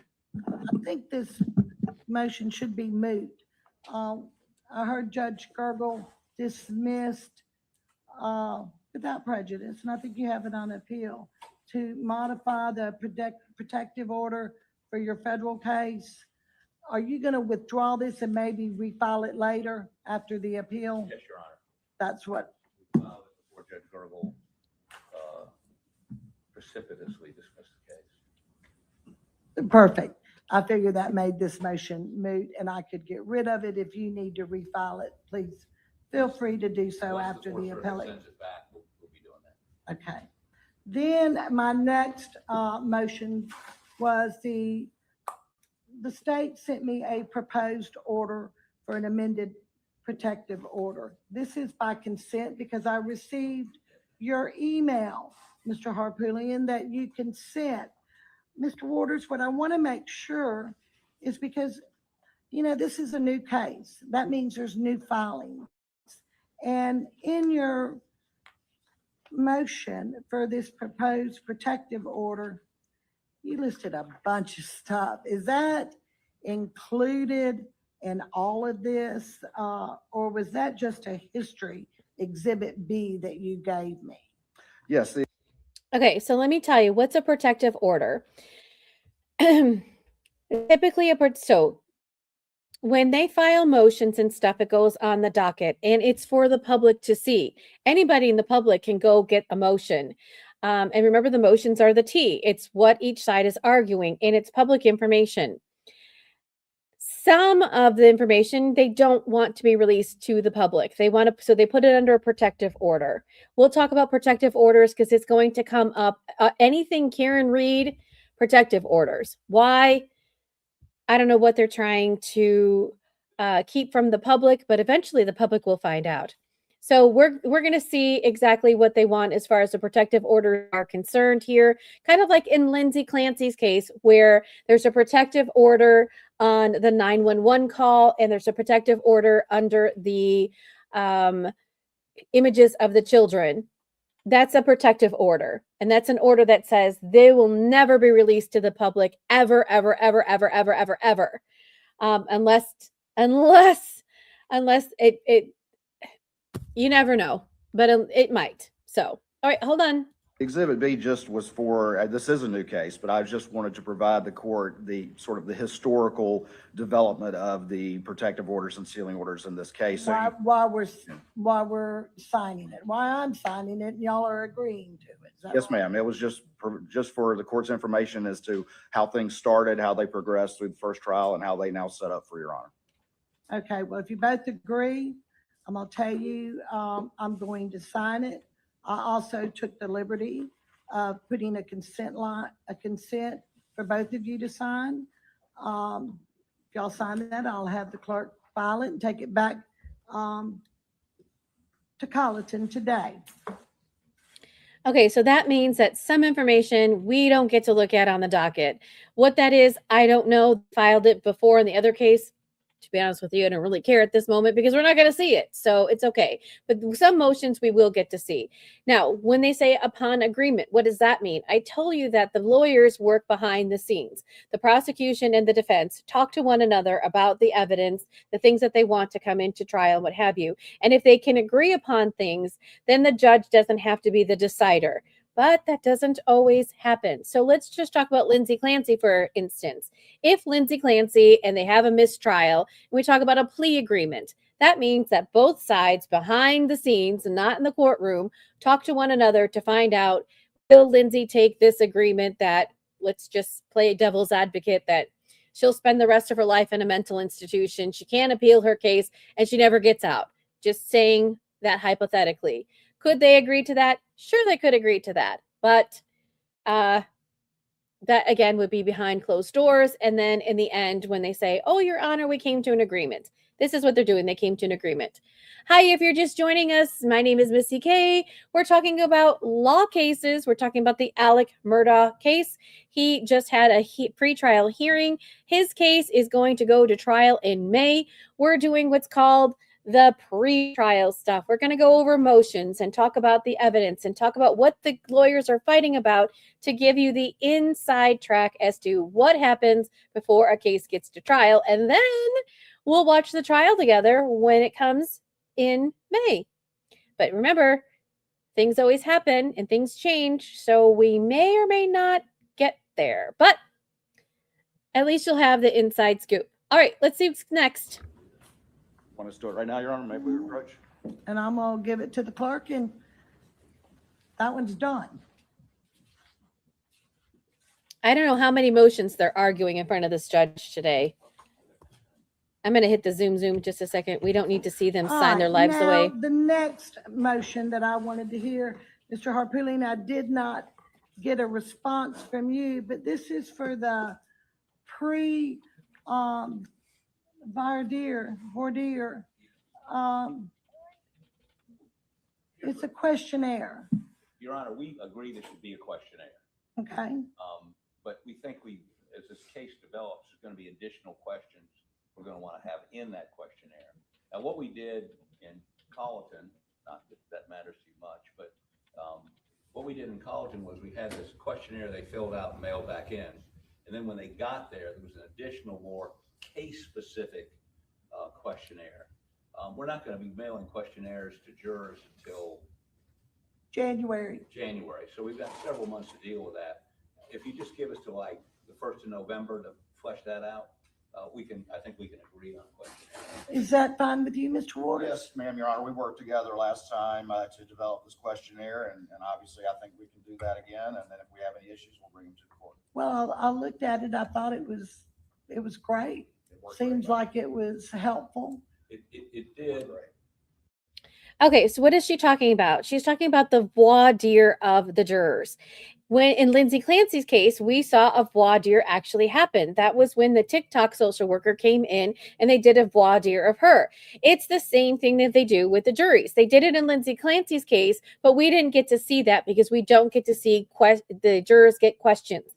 Voir dire is the Latin. I'm not going to give you the exact words, but it's questioning a witness or witnesses or the jury, asking them questions before they become jurors. And apparently in South Carolina, what they do is they send out a juror questionnaire form for you to fill out and mail back in. Isn't that interesting? Sometimes they just bring jurors in And that's what they did in Massachusetts. They just said, okay, you have a jury summons, come in, and they ask questions, and then, yay, you're on the jury, or no, you're not. Here, apparently, they send you out a list of questions, and then if you get selected to come in, they have more questions for you before you become on this jury. That's a lot. That's a lot. You want her to be your grandma? She sounds so nice. Remember, she is a judge. So just remember, at some point in time, she's not going to be nice. She seems really nice right now. But when these guys get into it, I bet you she's got a firm hand. Like, can you think about like Judge Sullivan yesterday when Reddington was arguing with the witness, and Judge Sullivan needs to put the hammer down? Can you imagine her? She'd be like, order in my court. I can see her with her gavel. I can see her with her gavel being, order in my court. You need to control your witness, right? All right, let's continue on. Voir dire of jurors. Your Honor, what we didn't address in the questionnaire, and we've got a consultant we're talking to about, is do we ask in that questionnaire level of awareness about this case? I'm not saying we should. I'm just saying Right. we're examining that. And that's why I'd like till the 1st of November. And of course, in the question, if you do a questionnaire when they get here, obviously we want to know a little bit more about their specific knowledge of the case. But so yes, we agree there needs to be a questionnaire. We may want to add some questions to that questionnaire. We're just not sure, but we will be by the 1st of November. What we did last time, Your Honor, that worked very well is we had that questionnaire. The parties went through that questionnaire. We actually then had a dialogue where we agreed based on certain responses of jurors to exclude. And so they were already gone by consent, but we already identified ones that would need additional questioning.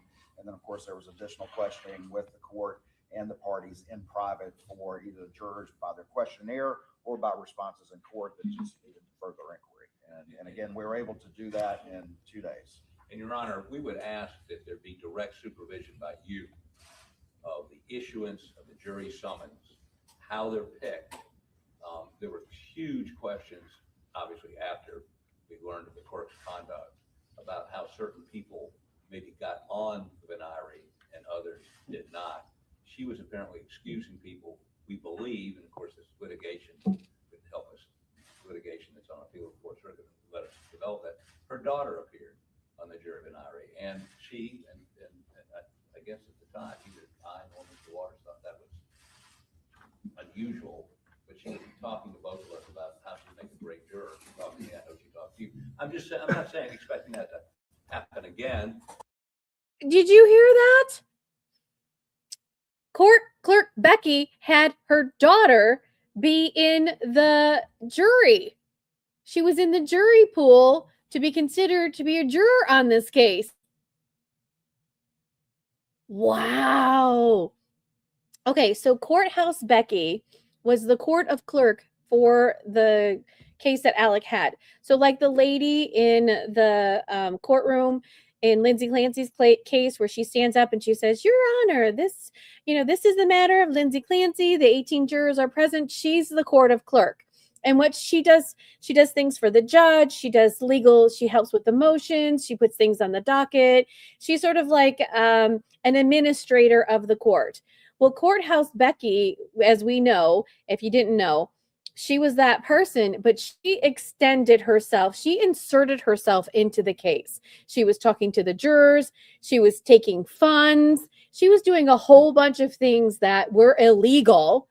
And so apparently she somehow or another made a summons for her daughter to appear in the court. And that is inappropriate, right? We talk about influencing the jury. Wow. I did not know that. See, you guys, this is the tea. This is the tea, you guys. See?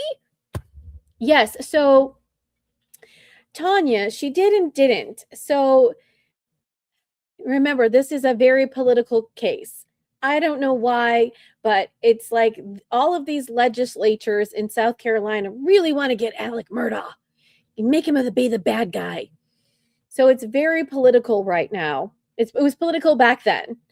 And what was your question? Did she get in trouble? Okay.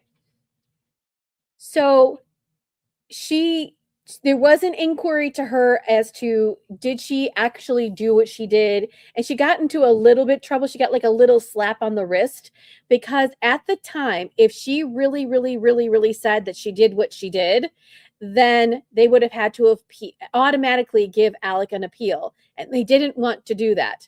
They didn't want to be like, oh nope, they didn't want it to be because they did something wrong with her. But eventually it did go up to the appeal process. It went up to the Supreme Court of South Carolina, and they appealed it because some people are like, I don't want to do it. Let the law handle it. Let the law handle it. So they did. The Supreme Court was the one that appealed his case, obviously, right? So she got fined, but she didn't get into any criminal problems. Now, Alec Murdaugh is suing her civilly for violating his rights, and that was thrown out. They're appealing that. I don't know if they're going to be able to get anything from her. Also, Courthouse Becky wrote a book. She also did a couple other things that was wrong. She wrote a book about all of this. She wanted to become book and Netflix famous because she wanted to buy a lake house. I kid you not. The book is no longer in print because she had somebody else write the book, and she was giving, you guys, this literally came out. She was giving evidence to the book person when some of the evidence wasn't supposed to be given out to the public.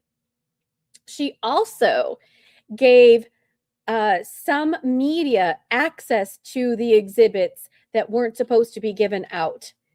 And they had it on like, Dateline NBC or whatever. And she wasn't supposed to do that as well. We call her Courthouse Becky because she just ran the court and did whatever she wanted to. And it totally violated his rights. But you guys, this happened in real time and they didn't know it. They didn't know it until afterwards.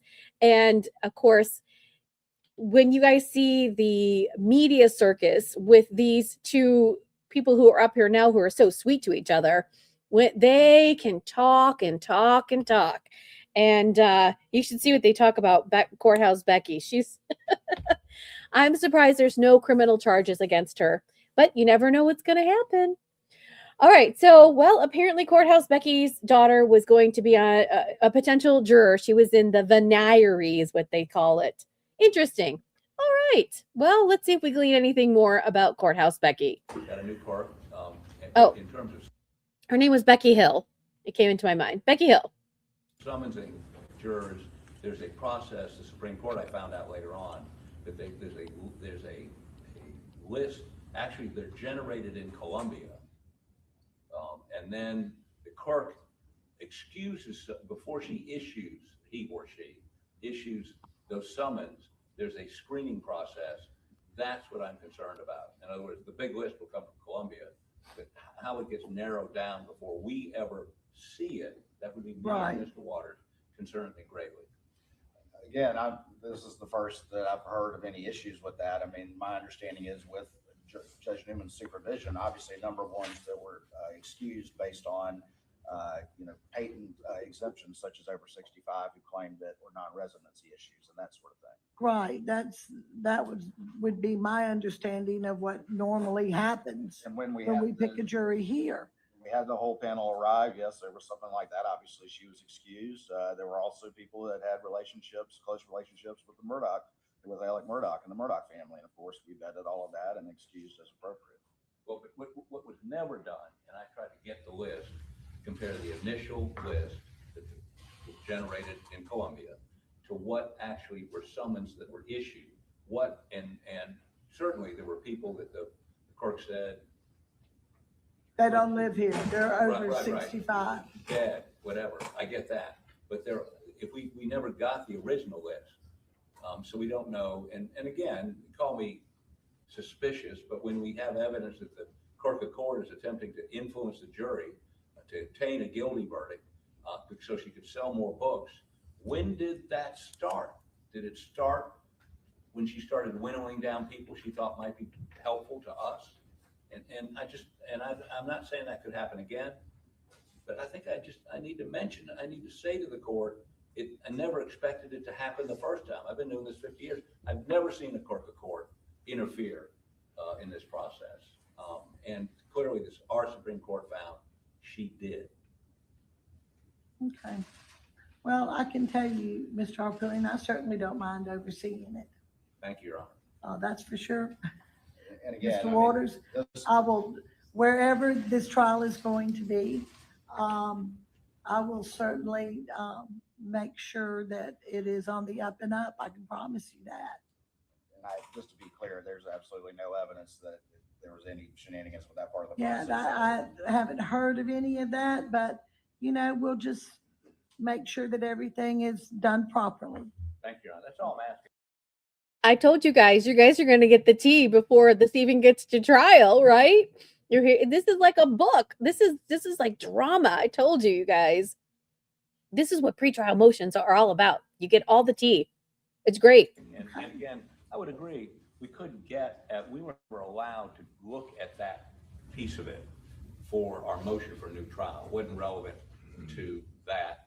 And the court was not going to, she never admitted she talked to any jurors. The court, both Gene Toll and the Supreme Court found her to be a horrible liar. So you have to prove it extrinsically. We don't need. They didn't say that she was a horrible liar. We don't need to go there. I'm just saying, call me naive. I just want to make sure you are in charge of this process. And Okay. it's not deferred to some functionary. No, I don't have a problem with that. Thank you, Your Honor. All right, the next Wow. motion. Quickly, if I could Oh, just yes. say that as we got the dumps from the clerk's office with the jurors, it had the numbers on there with the over 65s and had the return from those individuals. You did get those? That's my We recollection. did it, but the question is, who got off that list before we got it? Okay. That's the problem. And do we have any You evidence? just of want that? the original list. I want the is what you original want. list, and I want I you understand. I want you to have the original list. So when the summons go out, you know that everybody was on that summons list was summoned unless you were told they were dead and again, I'm a little paranoid after our last experience, not realizing the court was trying to fix the jury. Okay. Well, I will, I'll make Tanya, you got it. 50 years is a long time not to run into a courthouse, Becky. So you guys, it's so bizarre to me, right? Even like in 2023, you're like, no, there can't be shenanigans about enter courthouse Becky. And so you guys, just keep that in mind because courthouse Becky is going to come up over and over and over and over and over again. It's like she's going to be, it's just same with Michael Proctor. They're the gifts that gotta keep on going. Like the standards are here, and then you're gonna get somebody else, and somebody else is gonna top this one and gonna top that one. So you guys just wait because these phrases will come up over and over again. Yes, to Eva, your shenanigans. That yes, that is so funny. Like, do we need some kangaroos around? But do you see Harpullian's like, Your Honor, you get that list. You get that list and you tell us. So he's saying that Courthouse Becky somehow or another may or may not have finagled the jury before the case even got to the jurors, before they even got to the courthouse. She might have finagled with the list that came from another county because courthouse clerks, apparently they talk to one another. And if you know, you know. So Courthouse Becky had a friend in another courthouse. But you guys remember also too, these are small towns, right? And in small towns, the rules don't always apply to big towns, right? So it's bananas, you guys. It's so bananas that they're thinking that Courthouse Becky had messed with the jurors. And if she did, you guys, that is a criminal offense, right? So I said, put a pin in that. We might see some charges on her. You never know what Dick Harpullian's sleeve. You guys, he's a legislator. I think he was in the Senate or something like that. He still might be. I don't know. sure I speak with the clerk before that process. And Your Honor, certainly Mr. Waters is not vouching for her veracity and truthfulness here today. I understand that we're here because she attempted to fix the jury. right? I think he understands. Let me hear from you, Mr. Ward. Well, look, I there think is he no, absolutely understands no, why we're here today. I went through a lot and actually, suggested a lot of these procedures. Ultimately, all we were trying to do, recognizing the uniqueness of this case, and there's no denying it, is get a fair and impartial jury. And, Right. and the process that we put in place worked very well. That actually the person who was handling all that and sending out those juror responses, it was, there was multiple staff involved, and all of that was under the supervision of Judge Newman. So we certainly understand what the Supreme Court ruled, but I know Your Honor will supervise whatever process, and my only goal and my only intent is to have the first screening process take place and then give us the jurors that are in play, and then we'll put together a fair process to put 12 in the box. I agree with you, Mr. Waters. I'll Put 12 in the take care box. of that. He's talking about 12 jurors in the box. 12 Neither 12 in the one of you. box. All right, next motion is going to be the state's motion in limine to exclude evidence of the polygraph. Let me hear from you, Mr. Waters. Yes, ma'am, Your Honor. This was just a prophylactic motion in limine that we filed prior to the first trial. And again, the There's case law Alec. is cited in there. I'm happy to detail it for Your Honor, but obviously the case law is very clear in South Carolina that polygraphs are a no-no, and that's because while they may be an investigative tool, the reliability of them is questionable. And of course, even the U.S. Department of Justice manual notes that it's not a lie detector. What it does is record physical responses that, in the subjective opinion of the examiner, may indicate deception, but that deception may or may not be related to concerns of guilt or innocence. And that's why the courts have always rejected those, in addition to the fact that they go to the heart of why we have courts and why we have juries. And that's, of course, for the ultimate determination of the truth of the matter. And so obviously, from the state's perspective, if ever there's a polygraph issue or there's an interview that occurred after polygraph, we are rock solid to make sure that that witness and that, officer or whatever does not say the P word out loud. And that's just been the general rule. And and this is the way I Don't do things. say Just the like P we did the word. Financial evidence last time. We laid all our cards on the table, did a long, extensive hearing. There was no gotcha moments or anything like that. And we just asked for the same thing, that there be, just sort of an in-camera ruling and an instruction that the polygraph word is not to be mentioned because, again, it can be hard to unring the bell. That's right. Let me hear from you, Mr. Harpootlian.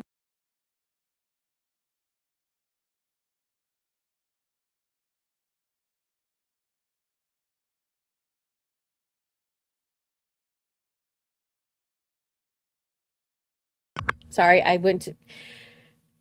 I don't know why they're talking about this, because they typically they still do polygraphs, but they're not admissible in court. Why? Because they're not reliable. A polygraph is not reliable. So when you hear all these things like, "Oh, we gave him a polygraph and he was lying." Okay, it can detect some things, and some people can beat polygraphs as well. The police use it as a tactic to further investigate, especially if a person's under a polygraph. Sometimes their physical attributes, like they're sweating or their speech is labored in some way, they use that as a technique to probe further into you. They use techniques and they use lie things to get you to admit to a crime. So even though one's administered, it's not really admissible in court. So I don't know why he says he's bringing it prophylactically. If you know what that means, that means he's trying to be preventative, that nobody talks about a polygraph. So I don't know why they're bringing this up, but whatever. But yes, there will be a Courthouse Becky free zone. And yes, if she's anywhere within miles of this case, oh boy, you betcha Harpootlian has his little goons out watching her. They're out for her. So what Alec Murdaugh is trying to do is he sued Courthouse Becky for the costs of his last trial. And don't come for me. I think it was like, I don't know, $800,000, $600,000, $800,000. So that's exactly what he sued her for. And the court threw it out. And I forget what the ruling was. But he is suing her so that he could pay for this trial. Because remember, he's in jail right now. He has no income coming in. Well, I'm sure he has something, but not a lot. He's got to pay for Harpoolian. Harpoolian costs a lot of money. Mr. Griffin? Okay. Let's see what the defense has to say. Kind of like a So- non-motion. Generally, Do they want Mr. Waters polygraphs is in? correct. Oh, But, and let me point out to the court, and I'll hand up a copy of the case. It's the state. oh my goodness. It's the Eastwood case? Is that what you said? It's the Eastwood? It's the Eastwood case. I've got a copy of it. Go ahead. No, I've got a copy. So, as you know, if you've got a copy of it, the Supreme Court said there's not an absolute ban. There are circumstances under which a polygraph could be used. I mean, again, it is not a lie detector, but the question is, if somebody was confronted with the fact that they failed a polygraph, did they give it? I mean, in this case, did they give a confession? The Eastwood case, it was a confession gotten. In this case, and we want to argue this more fully, depending on whether or not this witness is called, Eddie Smith, who is, we've already understood. We're back to Eddie started a again. whole bunch of stuff, had a proffer agreement with the state, and the proffer agreement was conditioned on him passing a polygraph. And as Mr. Waters knows, in other words, he had a deal, and the deal was predicated on him passing a polygraph. This is a copy of the results of that polygraph. And the polygraph was, did you kill Paul and Maggie Murdaugh? He failed it. And so they, relying on that, canceled his proffer agreement. Now, I'm not saying necessarily that's admissible on cross, but I am saying that it's an issue, not now, but much closer to trial, that we need to be able to litigate. And there may be others. We're not, again, we're going back through, I will tell you, Mr. Murdaugh passed a polygraph, flying colors. So, the same polygrapher. So, Okay. So Eddie Smith, as I said, was the cousin who somehow or another, Alec Murdaugh was on the side of the road. He wanted him to unalive him. He shot at him. He pew-pewed at him, and Alec Murdaugh got some injuries. Cousin Eddie, I think Cousin Eddie hasn't had the greatest life. And I think that he might have been on rugs. And so at the time that he was given this polygraph, let's just say, so the polygraph, they ask you, they ask you a whole bunch of questions. And maybe you lied on one question, and that sort of like, leads you down that he's lying about other questions. Also, if you're nervous, or if you like I told you, you're sweating or whatever, you're going to fail the polygraph test. But for him to say, well, Alec Murdaugh passed the polygraph test, guess what? You can also find ways to pass the polygraph test as well if you know, right? And he is a skilled attorney. Does he know how to pass a polygraph test? I don't know, but it's not reliable. They don't use polygraphs. But here's arguing that so here's the thing. They want a third party culprit. They want to say it wasn't Alec, it was Eddie. It was cousin Eddie who did it. So we'll see, you guys. Put a pin in that and see what comes out in trial. it may play a role in this trial. I'm not willing to concede that not under any circumstances can a polygraph ever be used. I'm just giving you this example of Eddie Smith failing the polygraph and them relying on it to cancel his deal. Now, that's what our understanding is from the limited documents. They never called Eddie Smith in the first trial, which we were shocked by. But should they call him in the second trial, we may want to go into this. But so I would ask you not to issue an order prohibiting any mention of polygraph with this guarantee. We would not mention polygraph in a courtroom with a jury. until given permission by your honor to do so. You guys are so funny. You guys have the same sense of humor as me. Diva says, Becky and Eddie sitting in South Carolina tree. We got to make a song. We're going to make a song. We're going to make a song that we're going to sing it. So there you go, guys. He didn't even testify in the first trial. Why? Because potentially Alec could have used him as a third party culprit. And obviously he wasn't a very credible witness. So the state didn't put him on. You guys, this is so good. I mean, this is going to be completely different than Lindsay Clancy and Patrick. Now we're just going to call it Eddie did it, right? Eddie's the new suspect. Eddie's our new conspiracy theory. But you guys know that there's like a whole bunch of conspiracy theories with Alec Murdaugh as well. I haven't heard them, but they're going to wait, you guys. They're going to come out when we start getting into this case. We're going to have the conspiracy theorists come in. It was Buster. So you guys know. So Alec Murdaugh was married to Margaret Murdaugh. They call her Maggie.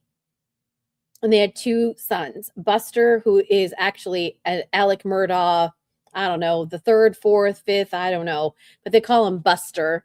And then Paul was their youngest son. And by the way, Buster, if you know, you know, he went to law school too. And guess what? He got kicked out for cheating.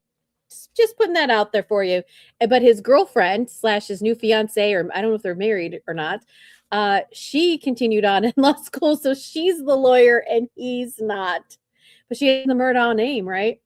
All right, well, let me tell you, anything else from the, Mr. Waters? Well, Your Honor, just to correct one thing, there's sort of deal with Eddie Smith. A proffer is not a deal. It says in big. Did he cheat? Yes, he got cheated. Oh, they are married. Thank you, Penny. It's only, essentially a first date for. Again, Uh-oh. polygraphs can be an investigative tool, but they are I never base decisions on them. And frankly, in my experience, I found them to be wrong or indicate DI for other emotional reasons than they're not ever relied upon in court. The case that they saw a completely different issue where in that particular instance, the defendant wanted the fact that he had been given a polygraph. The feed is was told jumping. Sorry. He was lying as part of his defense in presenting an expert on, and that is nothing that we have in this particular case whatsoever. And in fact, if you look at the that we cite in the memo, Your Honor, a prime example of what the Supreme Court has was one situation, and give me 1 second, I'll find the case. The feed is jumping. I'm sorry. Counsel, which is the seminal case on that, and in that particular case, their witness who took a polygraph on, were you present, were you involved, and DI was shown, deception indicated was shown that because a polygraph cannot reliably show truth, no assisting to the jury because it doesn't show anything. So that's a vastly different situation, more akin to what we have here, where the Supreme Court has already said no, than the situation the Eastwood case, where that false confession and this aspect of it was crucial to.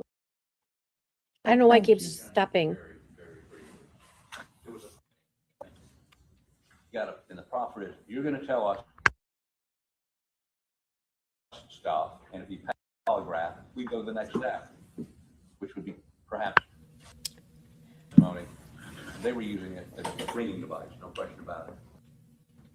But he failed the polygraph, so he didn't get the deal. He's right. He doesn't have. I don't know why it keeps The jumping. reason he doesn't have a deal is he failed the polygraph. Now, whether we talk to the jury about that 9 months from now is an issue. But all I'm saying is we would ask you not to issue an order. All right, if it keeps jumping, I'm going to see if I can find it somewhere else. I would not do that without having the in-camera hearing of some sort. Well, that's going to be my ruling, Mr. Harpootlian. The rule that the results of a polygraph.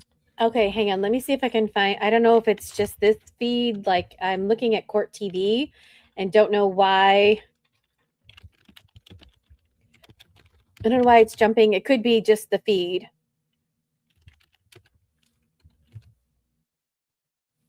I don't like when it jumps. It's very annoying.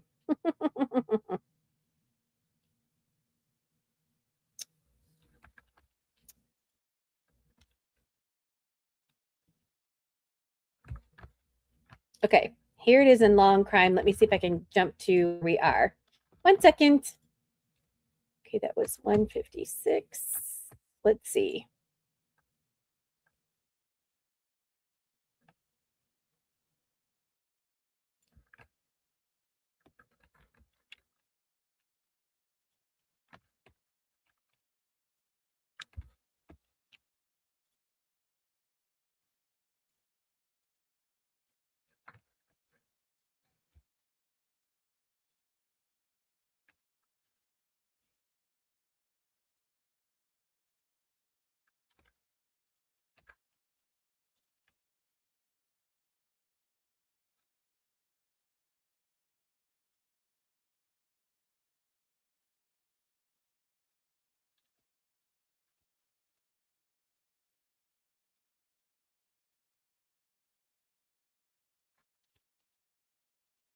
Can you guys on TikTok hear it? I don't know. So I just want to make sure.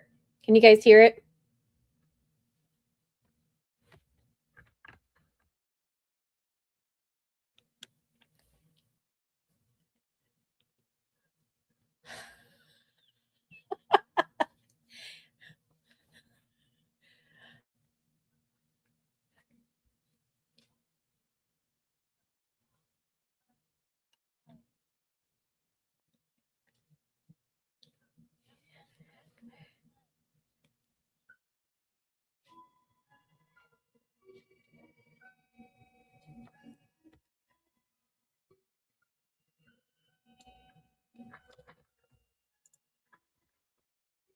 You guys still want her to be your grandma? I told you when push came to shove, she would have been like, no way, Jose.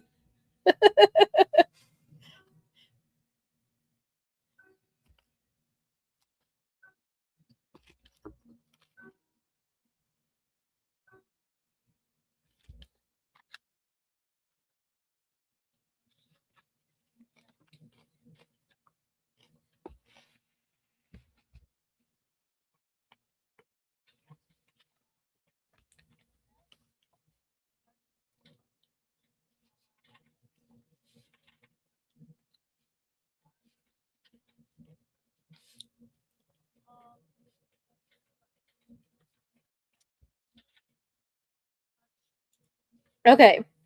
So what does this mean? The state wants to use, so Alec Murdaugh took the stand in his own defense last time. He wants to use those statements in that trial against him in this case. Let's see what she's going to say.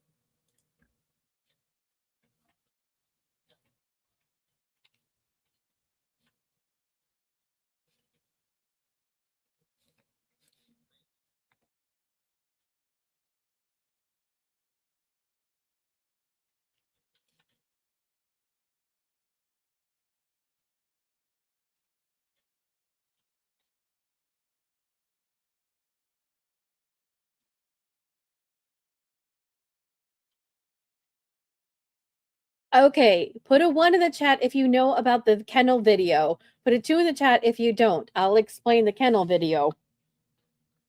I'll wait.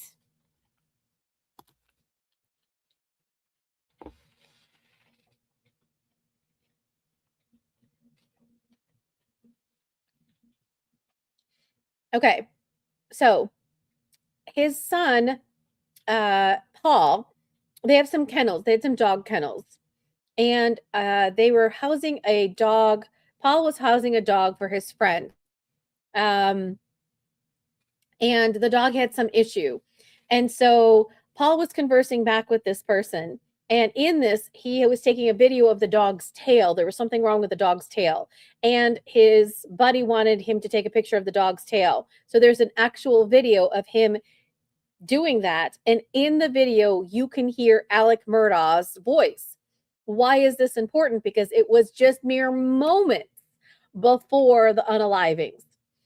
So allegedly, if Murdaugh did do this, Murdaugh said he was never at the kennels. What happened was when Paul and Maggie were pew-pewed, Paul fell on his phone. His phone was underneath him.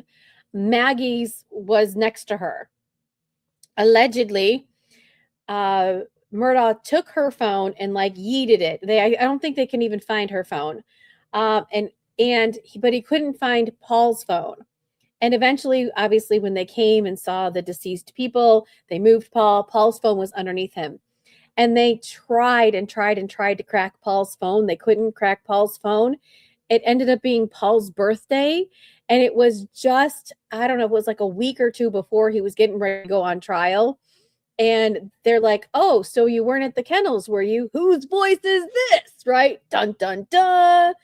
And so that's what they're arguing. A lot of people came on and testified that his father's voice was there. Well, if your voice is on this video mere moments before the unalivings, isn't it you who did it? So that's going to come up a lot. They can use it, yes.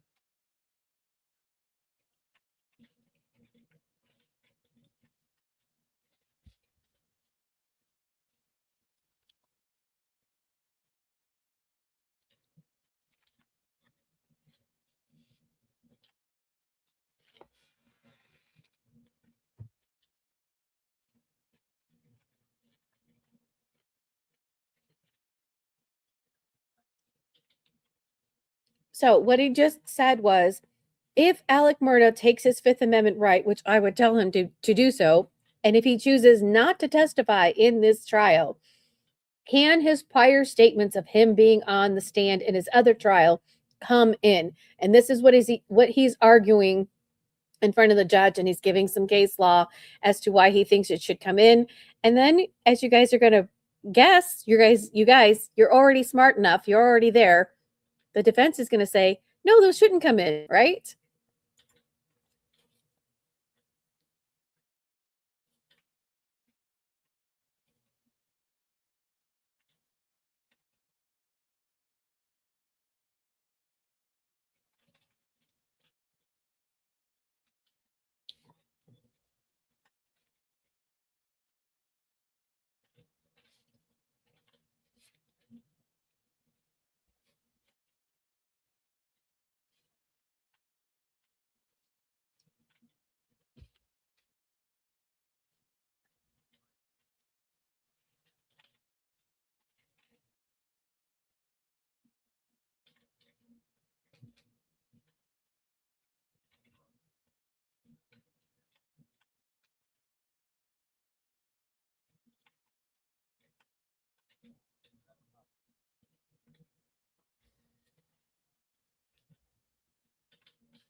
Okay, so one of the other issues that was on appeal when when his lawyer said he needs a new trial is that his financial crimes in his uh, other case, they were trying to make it as a motive for the reasonings why he unalived, allegedly, Maggie and Paul.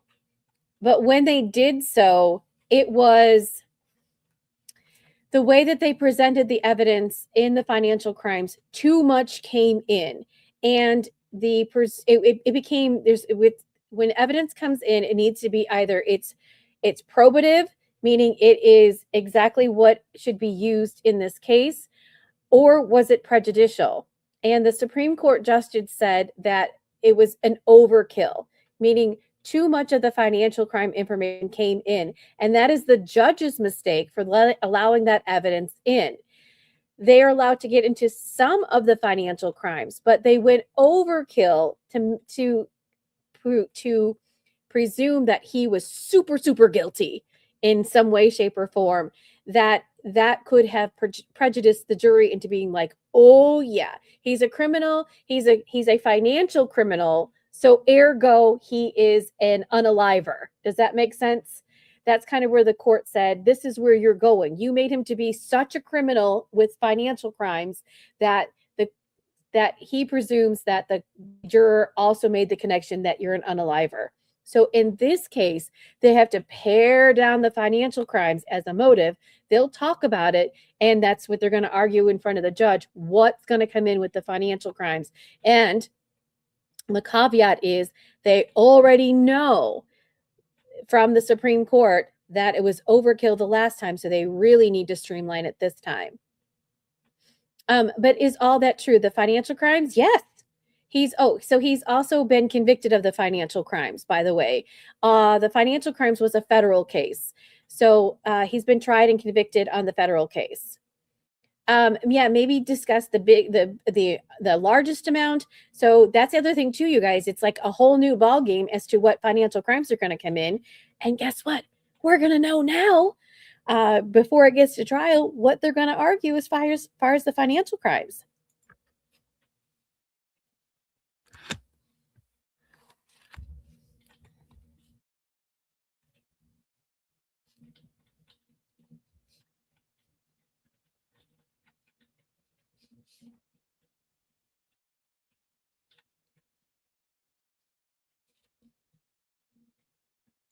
Okay, before she goes into this, did you hear that?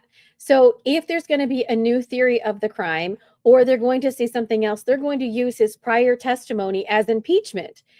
So when you have a defense case and people ask, oh, is the defendant going to testify? No, because what if it comes up on appeal? That what you say can be held and used against you in your next trial, right? So you have to be really careful to preserve the rights of your defendant, and that they don't say anything that could potentially incriminate them, not only for now or for the future, right?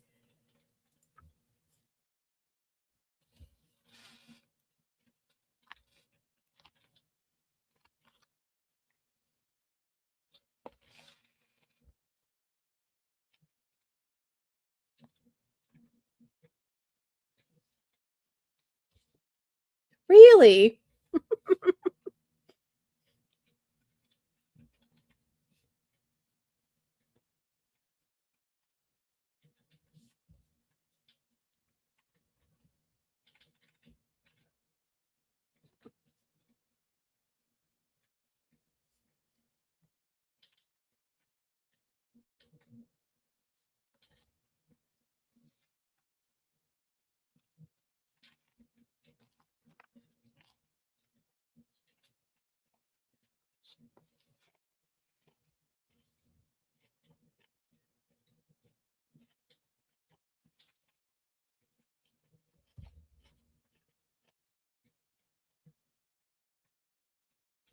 There you go.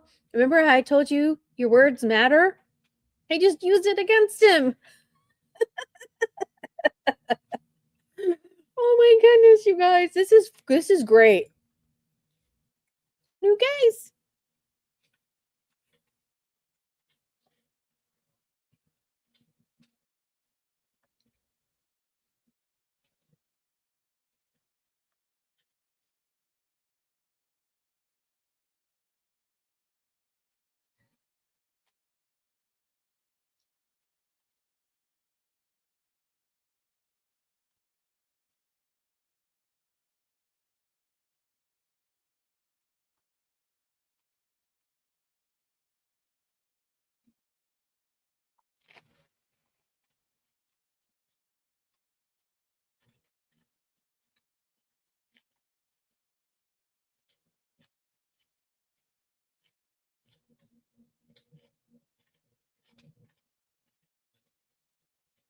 When he says error by state actor, he's talking about Courthouse Becky. She's employed by the state. She's the state actor that made this case come up on appeal.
For dismissal in the indictment. Now, is that a waste of the court's time? I would say yes, because they'll just go to a grand jury and re-indict it. You know, but if we're going to put substantive import on the indictment numbers, the arbitrary indictment numbers, well, the grand jury, we have testimony from the first trial that the grand jury was presented evidence that the state admitted in its reply closing argument was incompetent, which the witness also admitted was incompetent. We have, if you look at that very lengthy motion for sanctions that's still pending, it's a colorable claim of misconduct. I would point out in Thrift, the Supreme Court explicitly held there was no misconduct, but because there's a colorable case for it, which is the least possible burden, well, fabricated evidence it's a colorable claim of misconduct. Okay, is it prejudicial? Well, it would be the only direct evidence linking the accused to the crime, the only direct forensic evidence, something that would prove his guilt that must be prejudicial. So we meet the Thrift requirements. The indictment should be dismissed. They should have to go back and re-indict it. We'll get a different indictment number and be right back here with a different case if that's really their position, that a trial de novo is not another case. And this is just a statutory argument. There is, of course, a constitutional argument, and which is the Harrison argument, which is that because he was testifying to address evidence that was ruled to be inadmissible, that his Fifth Amendment waiver cannot be held in this new trial. I mean, that's the clear holding of Harrison. It clearly, in Simmons as well, which was a suppression hearing that in that case, someone testified in a suppression hearing, and electing to assert that Fourth Amendment right in a suppression hearing, you're not required to waive other constitutional rights.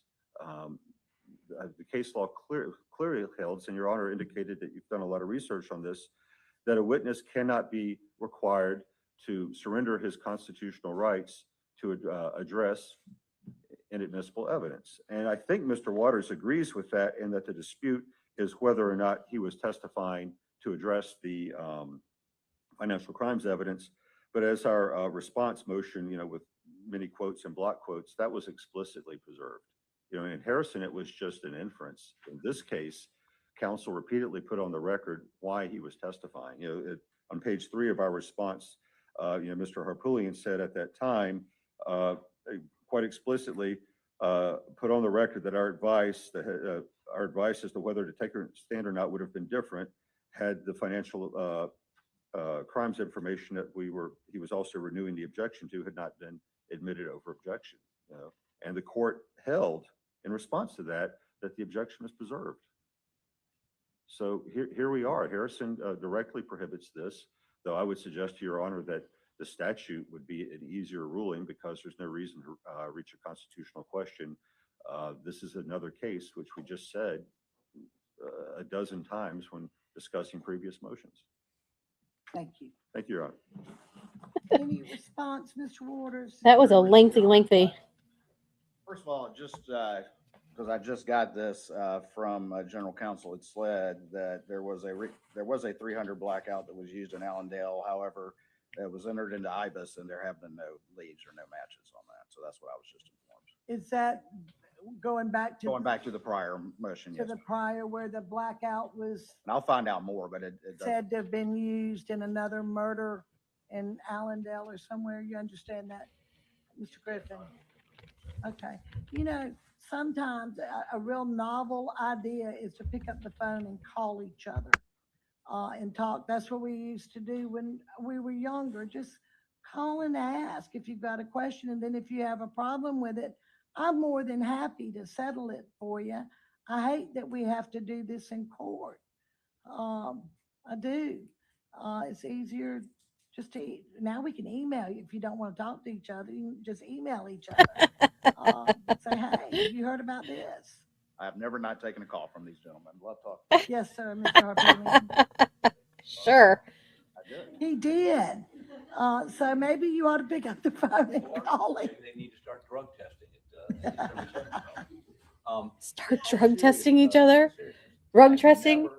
Question Mr. Waters' integrity.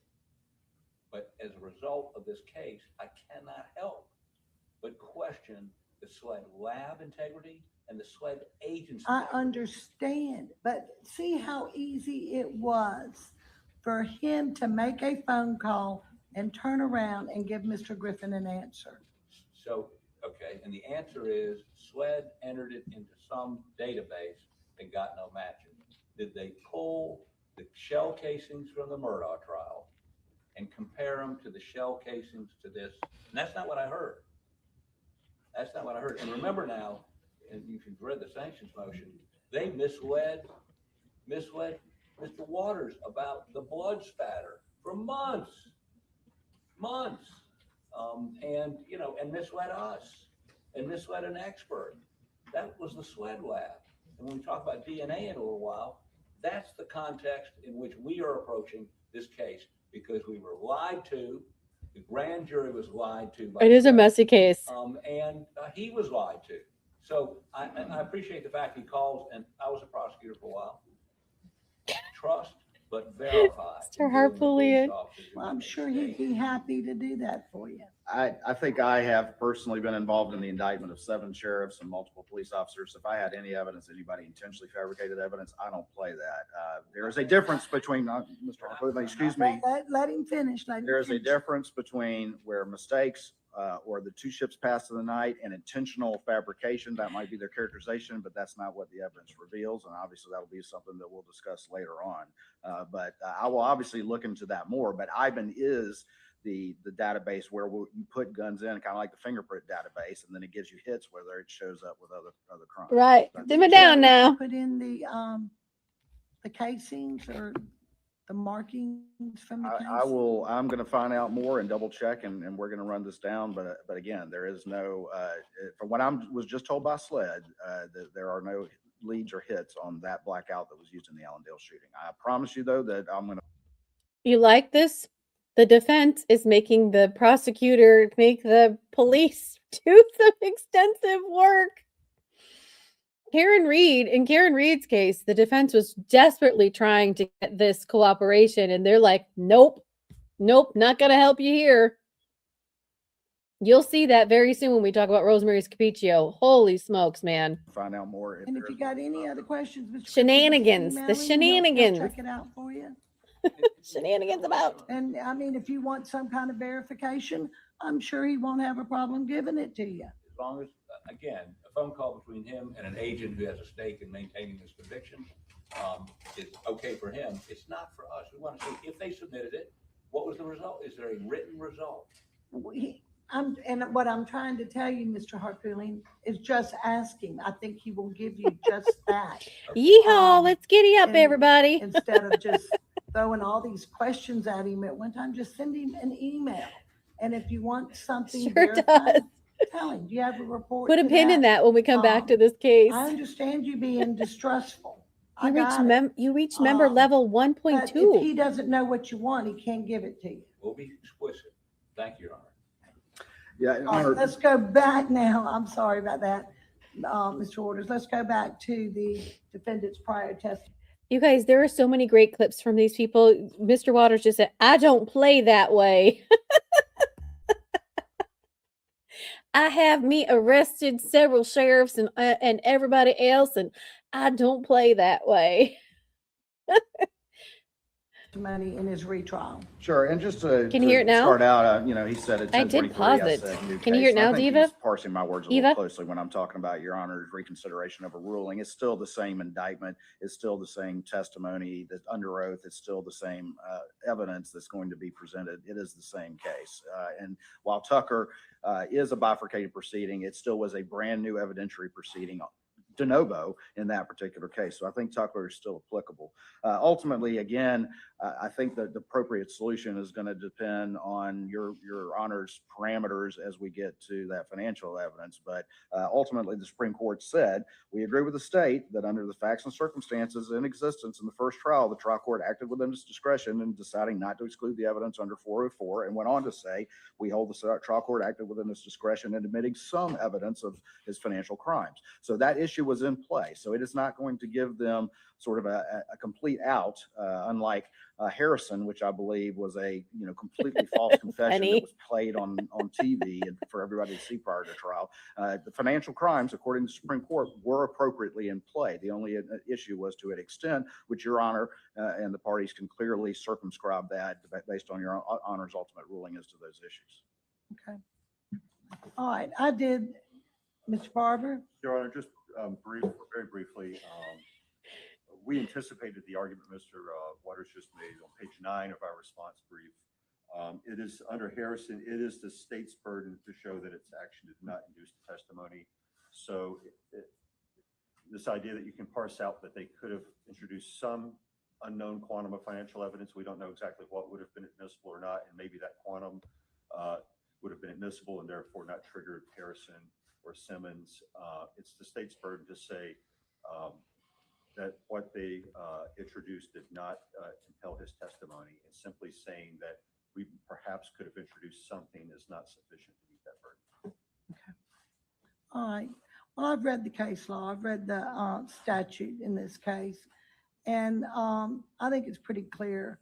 A criminal defendant's testimony from a first trial is admissible at a retrial in the same case, and that is from 1911-50. The testimony of a defendant in a criminal case shall not afterwards be used against the defendant in any other criminal case.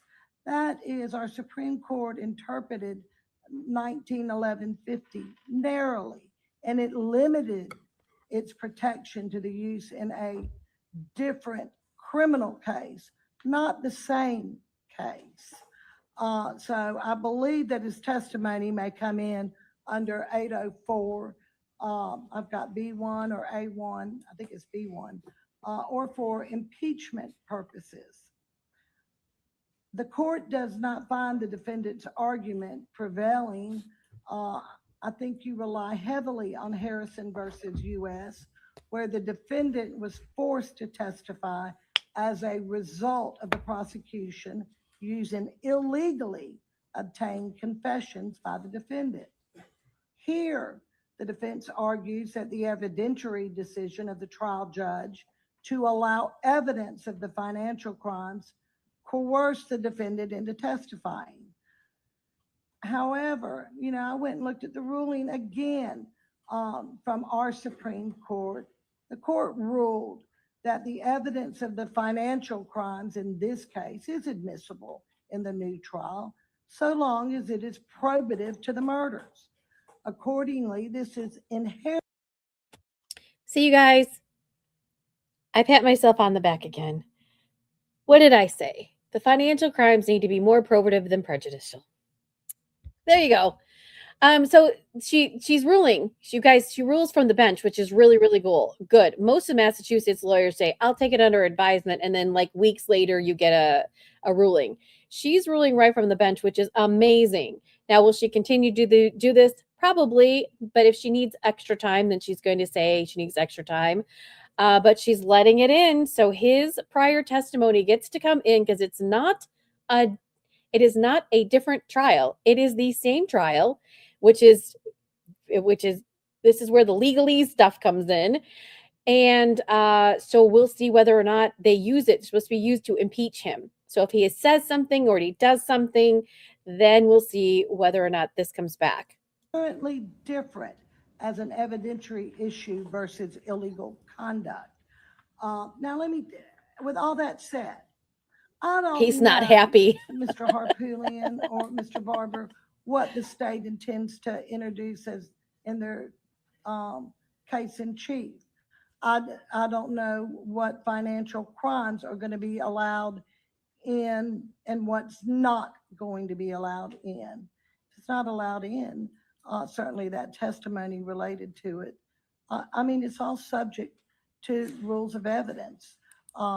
If it's not relevant, it's not in your case in chief, then it's that prior testimony is not coming in. Obviously, I think you agree with that. Yes, ma'am. But I do think, when you testify in a case, there's consequences. Testifying and not testifying, there's consequences. You don't get to tell your story, but then you're also at the peril of cross-examination, and it's sworn testimony. So I'm going to allow it in, subject to what is being testified to in the trial. Okay? Your Honor, for the record, we would respectfully Disagree? disagree. Are you going to issue a formal written order, or is that your ruling? That was going to be my ruling. Fine. And of course, we would renew it when it becomes relevant, but I just want to make sure we're not perceived as waived an objection to that. Sure, I'm not going to let you waive any objections. You can take objections to all my rulings at the end if you'd like, and we'll put it on. It'll be on the record. We'll revisit it again at trial. Thank you, Your Honor. Okay. All right.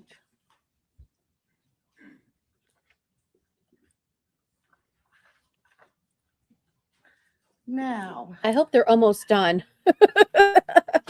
We have much more to cover. Actually, guys, okay, what I'm going to do is let me go to I'm going to stop there. Alec Murdaugh, we'll put a pause on Alec Murdaugh. It's enough. I can go watch this. You guys can go watch this. I stopped it at 2 hours and 20 minutes. They still the video goes on to 4 hours and 37 minutes, so we still have a whole while on that one. But you guys get the gist. I'll go over it and I'll make notes. I'll make a TikTok. I'll watch it, make a TikTok, and it'll just be what happened in this hearing. Okay, what else do we have going on today? That was only the first thing I mentioned. Oh my goodness. Oh, woman. Okay. All right, I want to talk about this article really quickly. It was in Alec Murdaugh's article. It was about him lying about something. Mr. Waters lying. Hold on, let's see if I can find it. No, that's that one. Okay, here we go.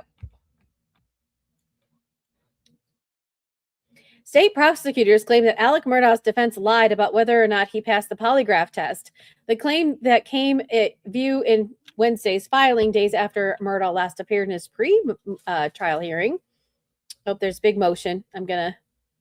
All right. Well, I guess we're going to read the motion really quickly. The state hereby files this document and moves to correct factually inaccurate statements made by defense counsel at the hearing before his honorable court.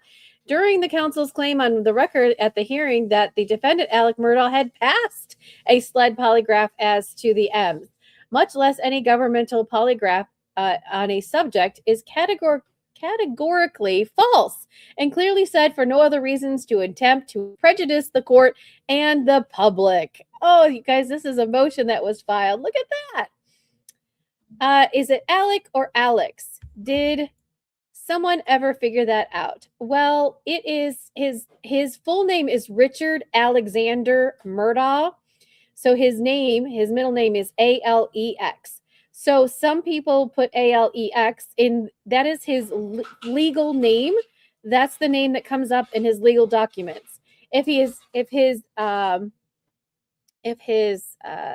nickname is Alec with an ALEC, That is not what's on his court papers. Hope that answers that. Here's a list of docuseries covering the Murdaugh M's. HBO has one as well. Yep, and so does I put the Hulu one as well. So if you're just joining me, hello. We went into the pretrial hearing of Alec Murdaugh. It was very long and tedious. We stopped midway through. We're talking about that they lied. They lied. The state filed a motion to exclude mention of any polygraph examinations at trial to preclude any prejudice from their mention before the jury, given the long-standing rule that throughout the courts across the land that there is no admissible due to the subjectivity and questionable reliability. This is the state filing a motion after this hearing that said you lied. I will tell you, Mr. Murdaugh passed a polygraph flying colors. So say the polygraphers. So it may play a role at this trial. Video of the proceeding can be found online, and then quoted portion begins, and they cite what they said in the court hearing. Defense counsel's above quoted statements contain a number of verifiably false factual statements. So when I tell you this is the tea, this is before the trial is even happening. So here you guys were saying they're so polite and they're so cordial. Whammo shablamo, here is a motion that they're fighting with each other. The state has made aware of the FBI polygraph that was given in October of 2023 after the first trial to the defendant. This was not done with the involvement or knowledge of the Attorney General's office, and that the polygraph result was first provided to the state by the FBI August 19th, 2026. Defendant Alec Murdaugh, oh, it's A-L-E-X, you guys, it's A-L-E-X, there you go. Alex Murdaugh was examined by the FBI polygrapher in October of 2023 only as to whether he had hidden other assets and whether he had told another attorney he was stealing money, financial matters in which he pled guilty in both the state and federal courts. Despite that, Murdaugh failed the FBI polygraph on financial matters, with results showing defendant was trying to use possible countermeasures against the test. See, I told you he's smart and he could use countermeasures against the test. So even though the attorneys for the defense said he passed it, the state said no way schmay in a motion. But you guys, the public doesn't always read the motions. You follow me. So you just read that motion with me. So you know what happened. You know what happened. Liz, we're talking about the Alec Murdaugh murders. What do I think happened in those murders? I think he did it. The reason why is who else did it? Well, who else would do it? And the video, him on the video of the son mere moments before it happened is kind of like the nail in the coffin, right? So, by the way, I didn't see the first trial, so I am purely making my speculations off of the Hulu streaming service that I saw. So, can I do that? Yes. Why? Because we're not in trial just yet. When we come into trial, my thoughts and opinions can change. You didn't see any of it? You should go. The Hulu one was really good. I really enjoyed that one. There were some liberties that they took, I felt, and some things I was just like, It was very dramatic in some fashion, as it always is. So you take it with a grain of salt. Take it with a grain of salt. All right. So we talked about Alec Murdaugh. All right. Law Lovies, we are going to pivot. We're going to pivot to...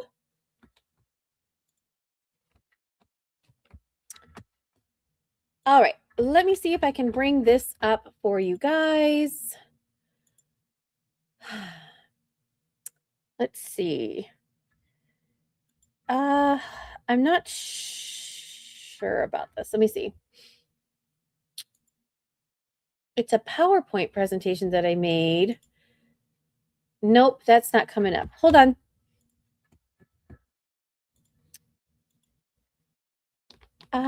It's not a video. It's not a link. Let's see. Maybe I'll do this. Yeah, let me do this. All right, hang on just a second. It's capturing my TikTok. my TikTok within a TikTok. Let me see if I can open this.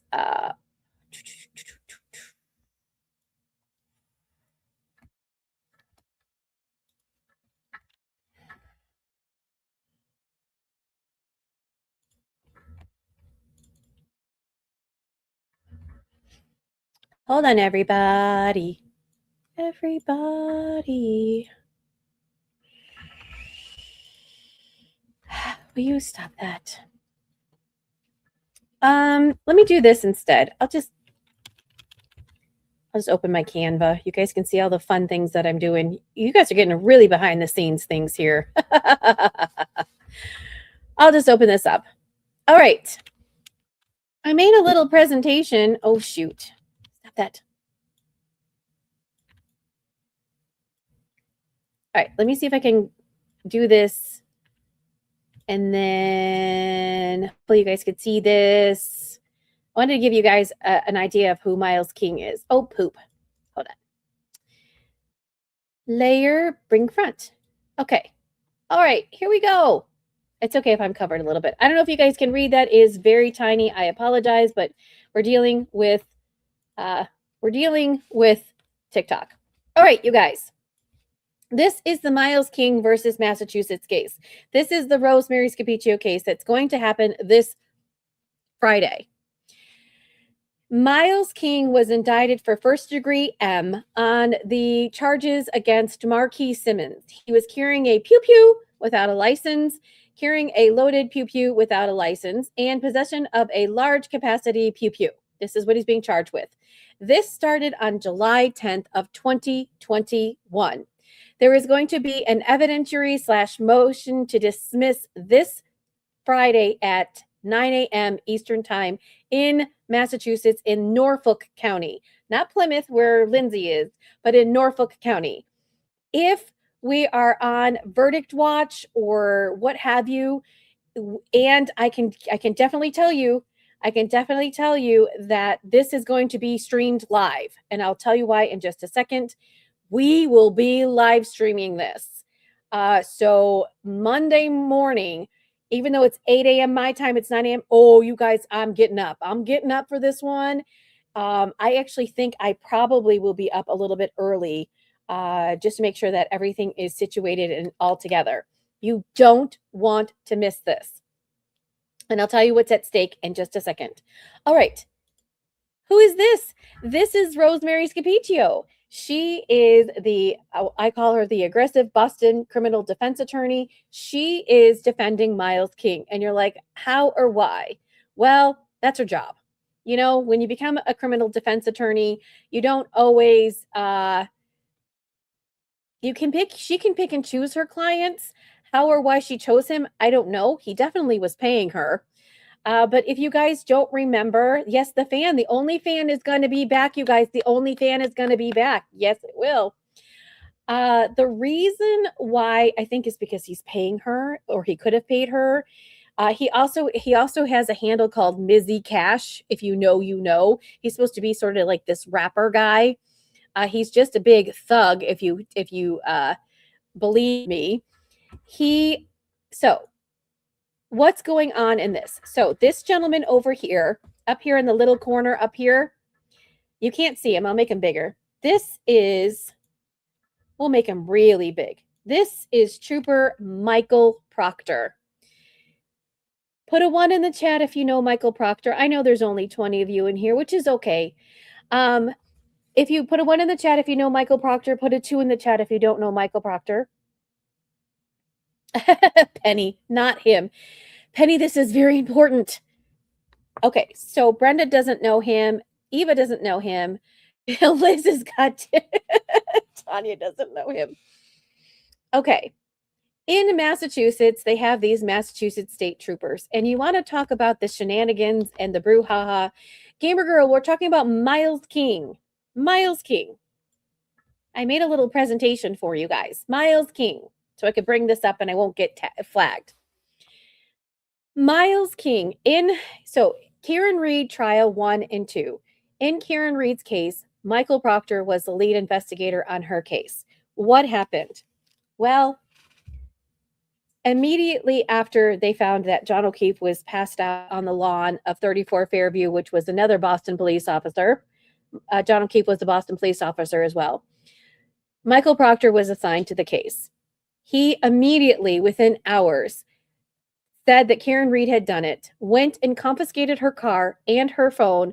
So they found him on the lawn, say like 6:30 in the morning. By 3 or 4 in the afternoon, he had, during a snowstorm, during a blizzard, he had gone to her parents' house, because that's where she was, and confiscated her car and confiscated her phone immediately. And he was going through her phone. And if you recall me saying that he was also texting his high school buddies about the case while he's still investigating the case, pinned it on her immediately. And one of the text messages that was mentioned was, like, what are you doing? He's like, oh, I'm going through her phone. And he's like, no nudes yet. And if you guys think that one's really bad, you should wait. So he told, so Karen Reed has some health issues. He disparagingly told his friends about her health issues. Now, these people are not police officers. They're his buddies from 8th grade. So in the middle of all of the Karen Reed case, the feds were investigating something. We don't know for sure. They got a hold of Proctor's texts, as I stated. They gave all of the text messages to the defense and the prosecution, because when we talk about Brady is the violation against police officers for misconduct, et cetera, et cetera, et cetera. Even though Proctor didn't have any Brady violations, this certainly, yes, leaky poo. This also is a Brady violation, right? He is violating the rights of Karen Reed by talking about her being a suspect. She hadn't even been charged yet, you guys. She had not been arrested and charged. And this is what he did. If you guys should go and you can go on YouTube and you type in Michael Proctor, Karen Reed, trial number 1, and you just go listen to the defense cross-examination of Michael Proctor, and those initial text messages will be revealed to you. This is a long story. We would be here for the next year if I told you all of the ins and outs of this. Yes, he lost his job. He's been fired. But it took a long time because the Massachusetts State Police, they're union. So it takes a long time for somebody to be fired. So yes, he got fired. In this investigation and future investigations, they wanted to know if Michael Proctor used his personal cell phone for work stuff, because they saw some smatterings on his work phone when you're talking to your buddies on your work phone versus his personal phone. So guess what? One bad apple leads to the next bad apple. So they did. They found out that he was using his personal phone for work business. And as I stated to you guys before, if you do that, that's discoverable evidence. So they got his phone and he's like, go ahead, you can have my phone, you can download my phone. There's nothing going on, because he was trying to fight to get his job back. And he's like, there's nothing on there. There's nothing to see here, nothing to see. Move along, right? Guess what? He forgot about the cloud. So they have messages from 2013 from him, and they're disgusting. So Rosemary Scapicchio, as she is trying to defend Miles King, as you see, Miles King is African American. So once all the text messages from Karen Reed came out, Rosemary Scapicchio was like, I want those messages. She was just only asking for the messages in the Karen Reed case. They had no idea about all these other messages. So finally, she got those. It was a long fought battle because it was the feds actually owned it. They only gave it to Karen Reed in her trials for limited purposes.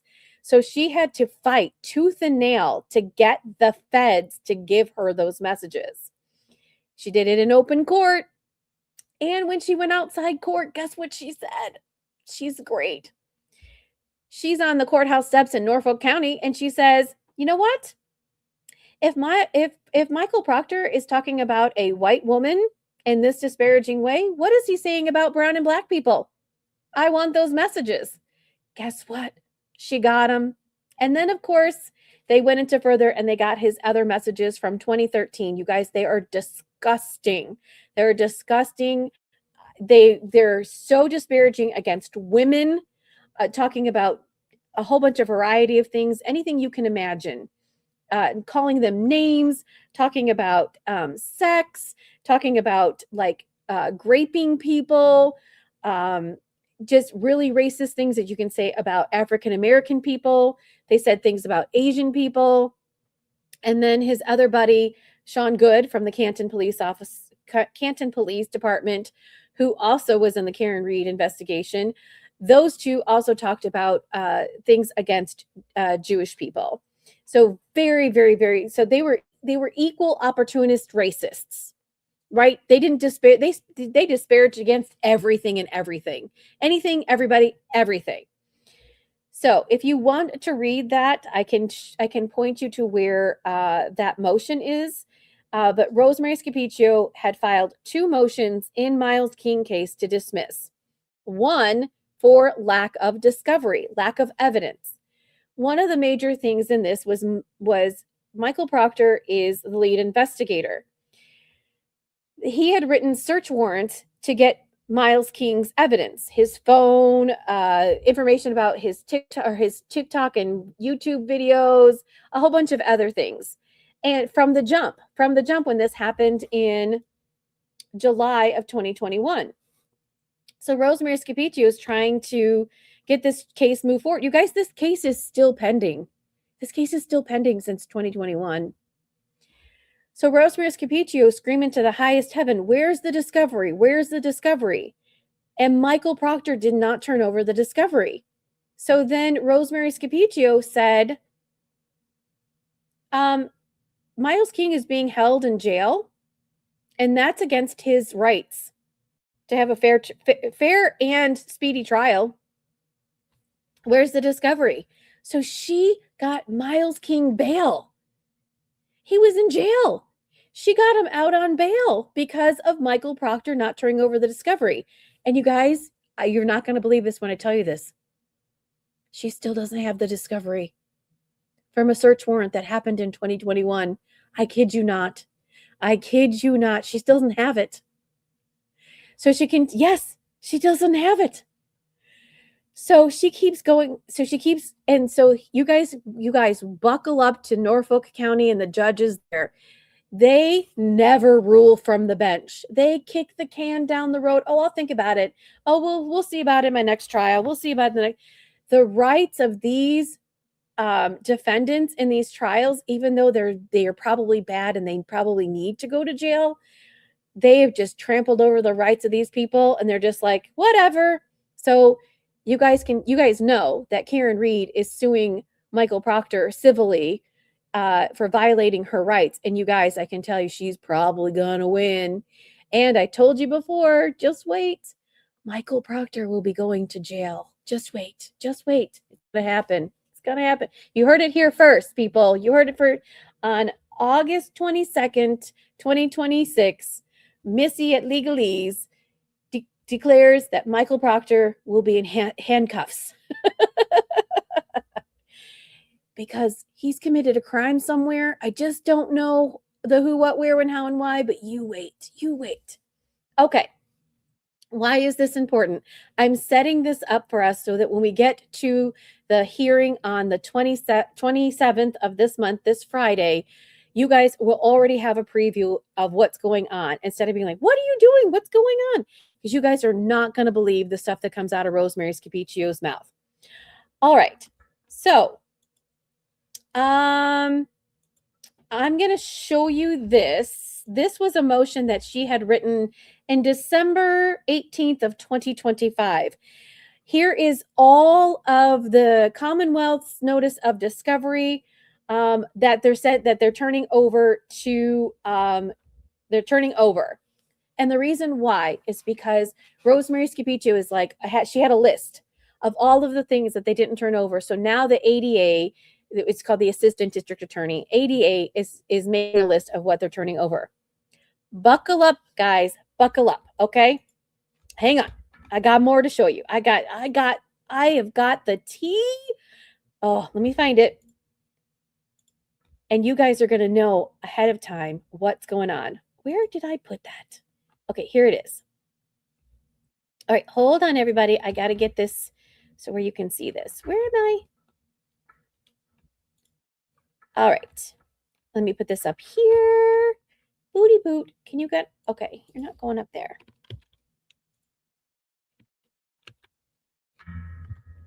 All right, guys. Here we go. This is a motion that Rosemary Scapicchio wrote to the court, and I want to say it was very recent, like sometime this past week. The reason why I don't know is because it's not stamped. So you guys, Rosemary Scapicchio, she's very quiet on Instagram and X, but oh my goodness, you guys, she just spilled the tea. She's like, here's my motion. Here you go, world. And before it got filed, she's like, here you go. Here's my motion. So that's why there's no stamp on here, because she gave it to the public. She'd filed it, but this is from her, not from the court. All right, so we're going to read a little bit of it. Now comes the defendant, Miles King, and respectfully submits this additional witness list brief summary for each, as ordered by the court on July 13th, 2026. I think this was done on the 20th. I think I saw the court docket, and it was just filed just 2 days ago on the court docket. That's very important, so hold on to that. The summaries are offered for the purpose of the evidentiary hearing on King's motion to dismiss for late discovery, his supplemental motion to dismiss, because she already filed another one, and his second supplemental motion to dismiss, because she filed another one. King reserves the right to supplement or amend this list and add and to call additional witnesses in rebuttal or as the testimony at the hearing may require. Okay, you guys, this is gonna be so good.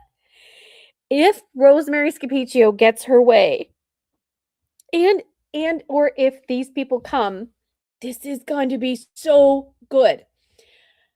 Was she supposed to speak at Lindsay's case? Gamer Girl, she is Lindsay Clancy's civil attorney. So this is just a preview of who Rosemary Scapicchio is, and you're going to see her in action. And just take that and think about how she's going to apply it to Lindsay's civil case, okay? So, as I told you, the assistant district attorney in Karen Reed's case, his name was Adam Lawley. He was on case 1 and kind of got sidelined on case 2. On case 2, they hired a special prosecutor. They paid him over, am I wrong? Somewhere around between $400,000 and $500,000. Am I wrong? Anyways, he got paid an exuberant amount of money to come in and try Karen Reed for a second time. It is very, very, very rare that a defense attorney can have a district attorney on the stand and question them about why they haven't turned over discovery in a case. It's very rare. But Rosemary Scapicchio is going to do that. So here's the problem. It has already been agreed to by the judge that Adam Lawley is supposed to come and be on the stand, and she's supposed to question him. But here she asks for additional witnesses to come in, and this was filed just on the 20th. This is going to happen on this Friday. I think she might have missed the boat, meaning I don't think that these people are going to be able to be called to be on the stand at this time. So I don't know. But you guys, let's see what she has to say. Guess who number 1 is? Michael Proctor. Missy, why is that important? This would be the first time that Michael Proctor would be on the stand to be questioned about his actions, about his cell phone stuff. What does that mean? So remember all the cloud stuff from 2013 And again, I will, once we're done, if you guys want to see, I'll explain that in just a second. If you want to see what he wrote in his text messages, I'll point you to where that's at, because I went over it. You actually can go to my YouTube channel and you can look it up. The difference between a civil case and what is happening right now in Lindsay Clancy. In Lindsay Clancy's case currently right now, it's a criminal case, right? You get to go to jail for that. In Lindsay Clancy's civil case, she's suing for medical malpractice, which means she's suing because she says that the doctors didn't do what they were supposed to do. And obviously, in a criminal case, you go to jail or you go to the hospital, right? Or you're found, not in Lindsay's case, but you're found not guilty and then you get to go free. Lindsay's not going free. In the civil case for Lindsay Clancy, if she wins money. So I hope that explains that to you. Let me know if you need further information. The burden of proof is different because the case is different. It's not about she unalives somebody. It's about whether or not the doctors did their due diligence on trying to treat her. And if they didn't, then she gets money. If they did, then they just walk away. I hope that explains that to you. Hi, Liz. How are you? All right. So we're in the thick of the Miles King case. Remember, Rosemary Scapiccio wants butts in seats so she can ask them questions. It's very unprecedented, very unheard of. Michael Proctor, this would be his first testimony in the hot seat, and she can ask him anything. She can ask him anything. It's like a voir dire. It's like a voir dire. It really is a voir dire. There's no jury.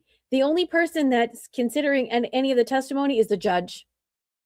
And you guys, Judge Krupp, oh, you guys are not going to like Judge Krupp. You're not going to like him.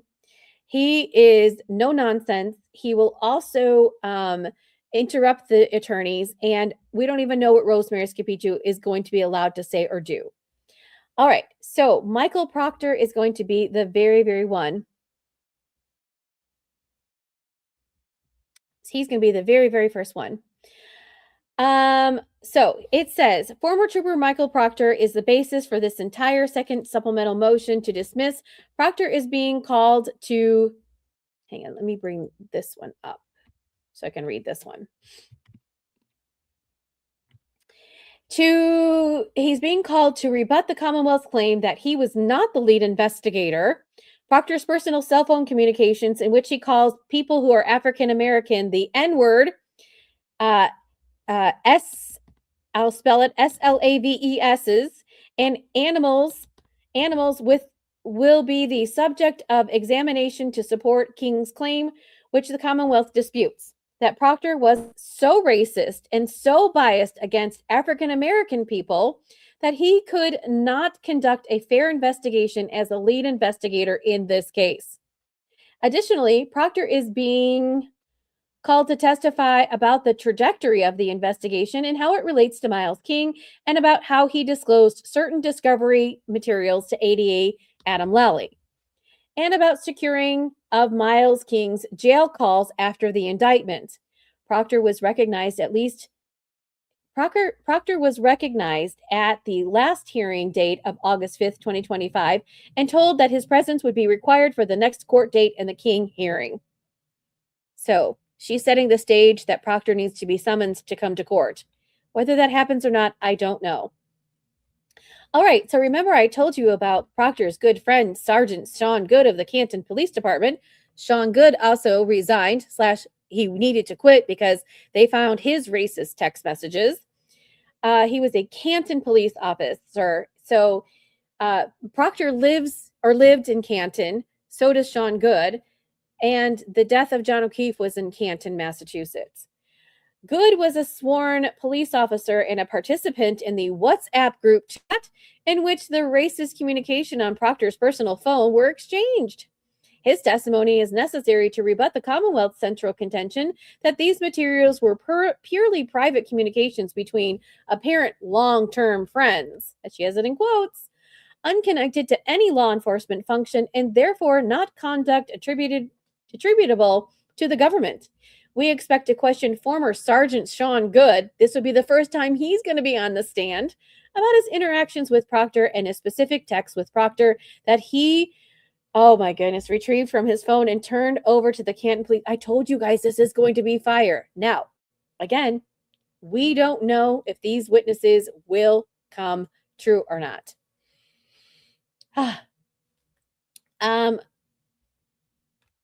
Oh, you guys are asking where you guys are from. Yay. Okay, let's see who else she wants to call to the stand. Now she wants to call former MSP trooper retired Brian Tully.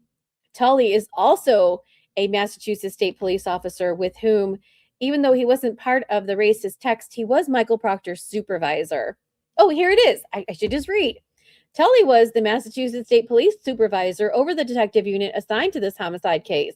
His testimony is necessary to determine what Tully knew or should have known about Proctor's conduct, language, and bias prior to, during, and after Mr. King. By the way, you guys, Karen Reed is also suing Brian Tully for her civil rights being violated. Same thing, because he was Proctor's supervisor. You guys, it's going to get dirty before it gets dirty. And all of these people are being summoned to come to this court to testify. And just remember, they're being sued civilly by Karen Reed.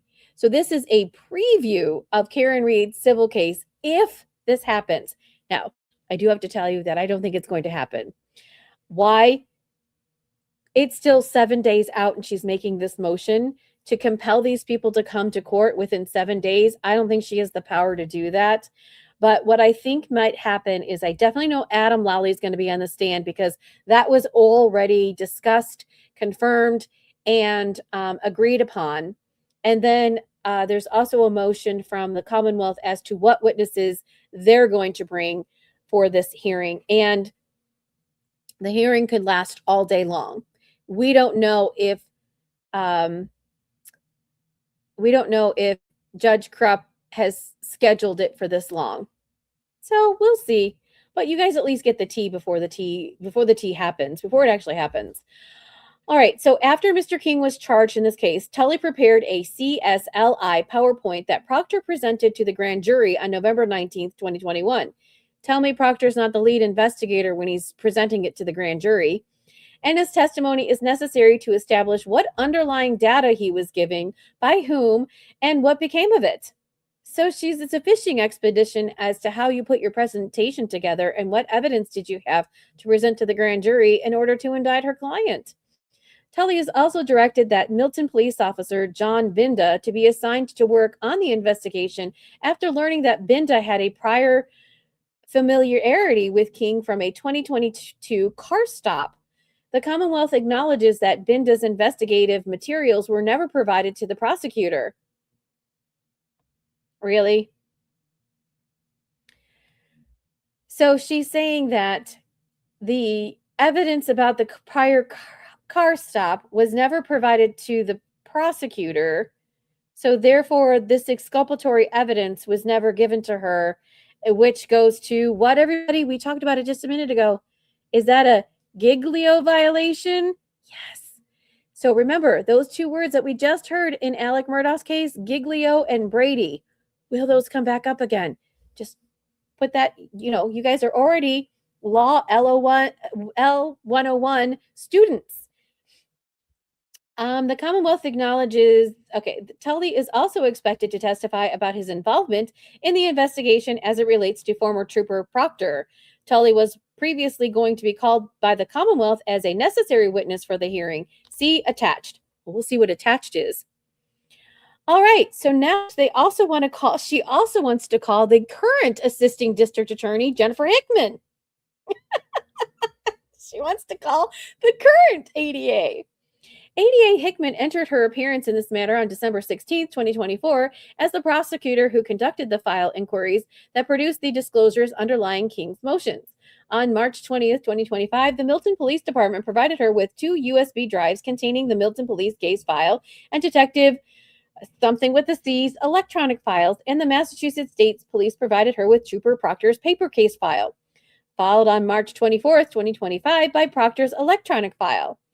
On May 2nd, 2025,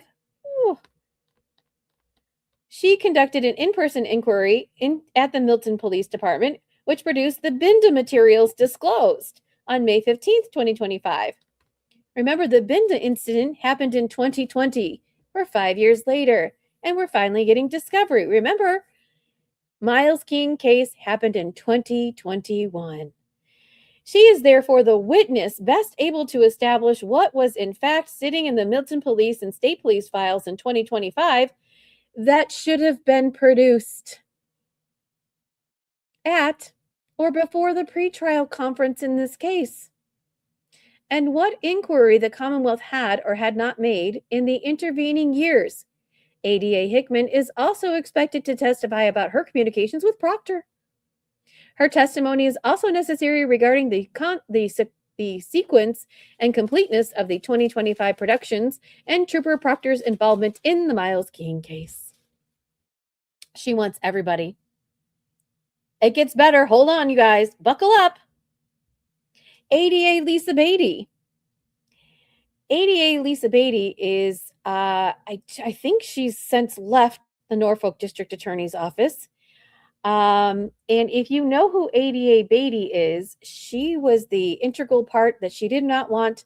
So the Commonwealth is protecting Michael Proctor. They don't want his text messages to get out. Well, guess what? That ship has sailed. They are trying so hard. So when we talk about protective materials just now in the Alec Murdaugh case, there are protected materials in Karen Reed's case as well as Miles King. In order for anybody to get Proctor's text messages, they had to sign a protective order, which means they could not say anything about it. And Rosemary Scapiccio said, "No way, Jose. I'm not protecting this scumbag. I'm going to tell you everything." And she did. But you guys, she didn't tell us everything. I just want you to know there is going to be more out there. You heard it again. August 22nd, 2026 from MissyK at Legalese. There is more Proctor text messages that are out there that we don't know about. And I bet you they're even worse than what we already know. And again, as I said, he's going to have criminal charges. Just wait. Okay, so Lisa Beatty was protecting Proctor. I don't think she works there anymore. I think she has since left, but it doesn't say that. So it says ADA Beatty was in charge of reviewing and disseminating all of Proctor's texts. She was. As a member of the Norfolk County District Attorney's Office, Beatty will be questioned about her review of Proctor's texts and demonstration of the bias, as well as her review of Sean Good's texts and their demonstration bias. So if you guys didn't see that, oh my goodness, more tea. Sean Good was a Canton police officer. He was still on duty even after Michael Proctor's texts finally got out. Finally, ADA Beatty realized that when going through Michael Proctor's texts, there was texts between him and Sean Good that were not good. She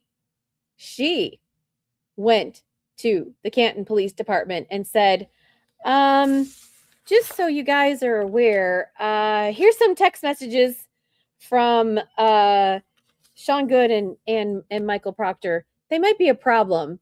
So good luck. Here you go.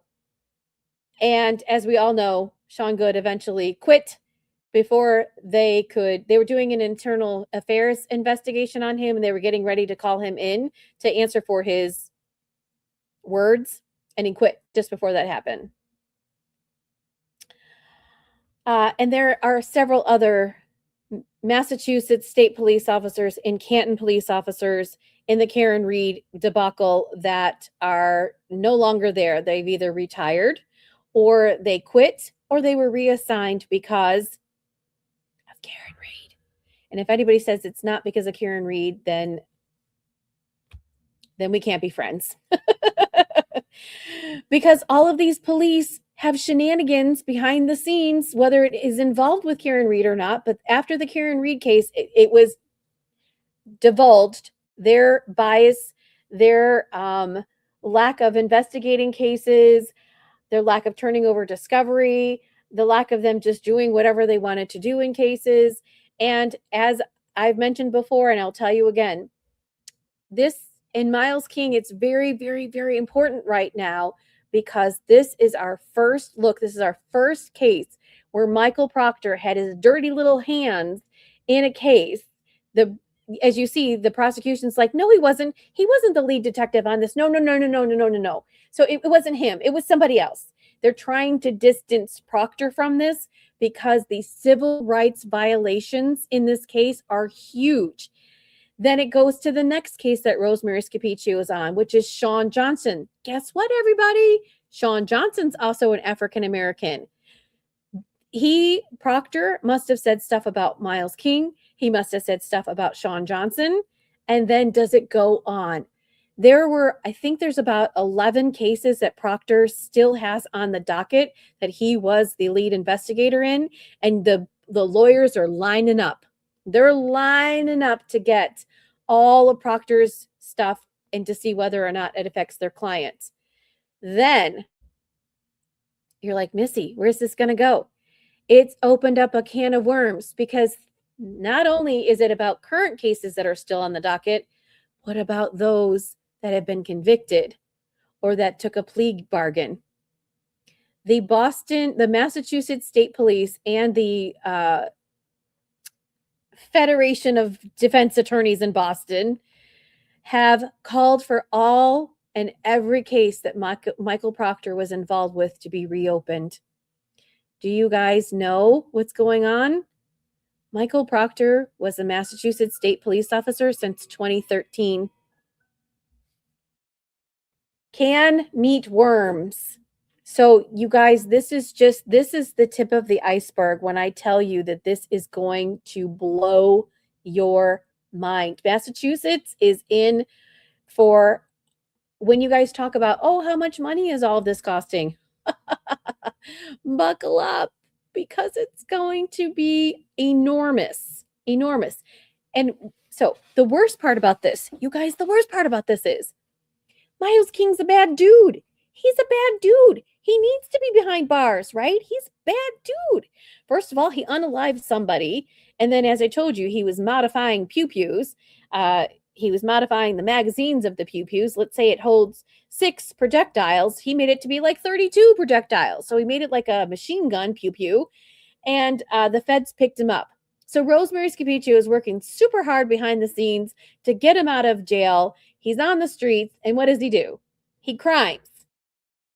He committed more crimes, and the feds have him now. So he's going to go to jail from the feds, but he might get off of this because of Michael Proctor. All right, then she wants to call Dr. Lindsay Davis. Dr. Davis is going to rebut the Commonwealth's claim in their opposition that Proctor's racism did not affect his investigation. So she must be like some sort of psychiatrist, psychologist, or whatever. I don't think that Krupp is going to allow this. They want to call Lieutenant Michael Collins. He was a Milton Police Department supervisor. She wants to call Officer Cooligan, who was a Milton police officer. Cooligan was the first Milton police officer to reach Marquis Simmons. Marquis Simmons is the person that Miles King is being accused, allegedly, of unaliving. He is the sole source of a statement, so that when the unaliving happened, Cooligan was the first officer on scene, and he asked him who did it, and Marquis Simmons stated that MissyK, and that is Miles King's street name, if you want to call it that. And Officer Cooligan was the only one that heard that statement. So they don't believe that that's actually true.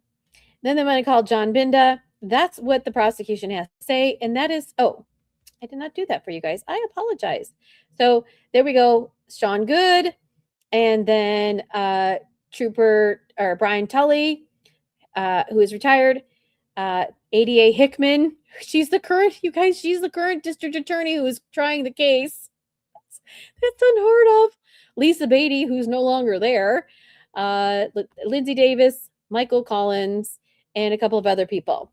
Now, oh my goodness. The ADA Hickman. Oh, Hi, guys. I didn't share with you. Oh, my goodness. I apologize. Hold on. You guys can see it, too. I didn't know there was anybody over here. Sorry. I'm just over here yappy trapping and not sharing anything. Where'd that go? Here we go.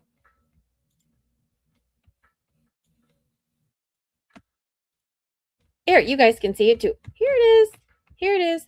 This is the motion that, I'll scroll it down. This is the motion that Rosemary Scapicchio filed on behalf of the soon-to-be hearing on Friday. That is going to be fire.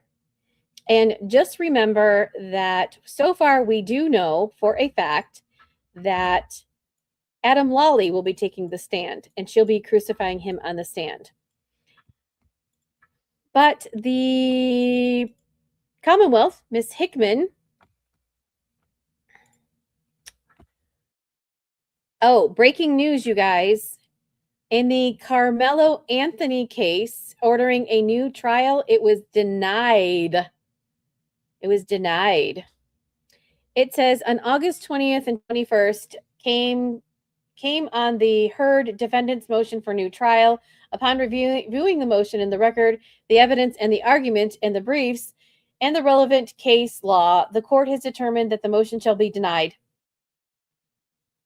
So if you guys are upset that Anthony Carmelo got a raw deal, his case is not going to go for a new trial, but he will appeal that again. He'll appeal that even more. Okay, back to Miles King. So on August 20th, the Commonwealth filed a motion in the Miles King case and said that on the 13th of July, the court instructed the parties to file proffers as witnesses whose testimony they might seek at this hearing. So they're gonna call Henry Cooligan, which is just what Rosemary Scapicchio wanted. Brian Cherry, who is not on Rosemary Scapicchio's list, and Detective Bullard, who is not on Rosemary's list. So they're going to call 3 people, which is not on Rosemary's list. So is Rosemary going to be upset that these other people might not show up because she just filed this? I don't know. So it is going to be what I call a CRAP shoot on next Friday as to who is going to come and testify, and that's going to be fire. So hopefully you guys will be here for that. All right, so I went over Miles King. All right, next we're going to talk about Fraser Bohm, and this one will be a little bit quicker. I made a TikTok about this one. Let me see if I can find it for us, and I'll bring it up, and it gives you just sort of an overview of the case. You guys asked about it. Let me see if I can find it. It was a long time ago. Let me see. Oh, here it is. Is this it? Oh, yep, here it is. Okay, hold on, everybody.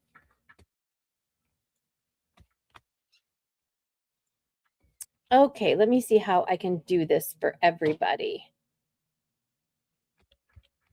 Let's see.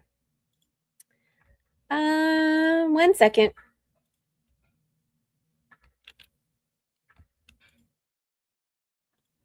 Oh, there it is.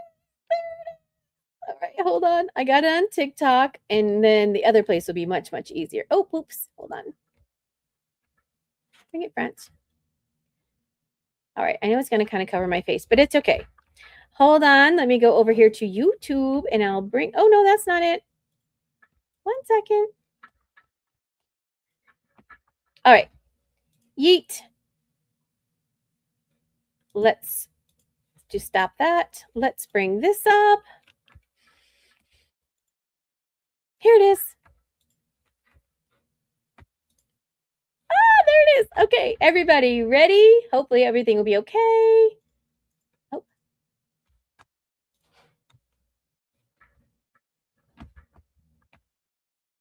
So Cassidy said, after all these cases are retired, Will that total loss be added to the cop's charges when he's arrested and charged? Could be. Could be. We have to stay tuned and wait to see what's going to happen to Michael Proctor. All right, I hope everybody can hear this. Here we go. I made this little TikTok. Here we go. Okay.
Oh, stop talking, Missy. All right, everybody, that was your first look at the Frazier Bohm case. As you can see, I tried to do like a little quickity quick so that you all can see that.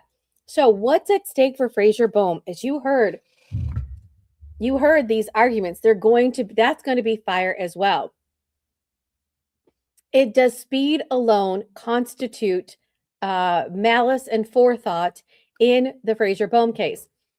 If you guys did not see, there was a case out of Florida that I just talked about, the George Pino case. George Pino was driving a boat. He had his teenage daughter and a whole bunch of other teenage daughters on his boat. They were celebrating her birthday. They were drinking, and the boat was coming back through a channel, and he hit a channel marker. This was out of Florida. He was tried for unaliving one of the passengers and then harming some. Well, he was being charged with unaliving one of the passengers. That case has ended. If you want to go see it, go to my YouTube page. You go under George Pino. You can watch the whole trial. In the end, the jury found him not guilty because, as I just stated in this case, does speed alone constitute M? So that is going to be some of the arguments that they're going to put into this case.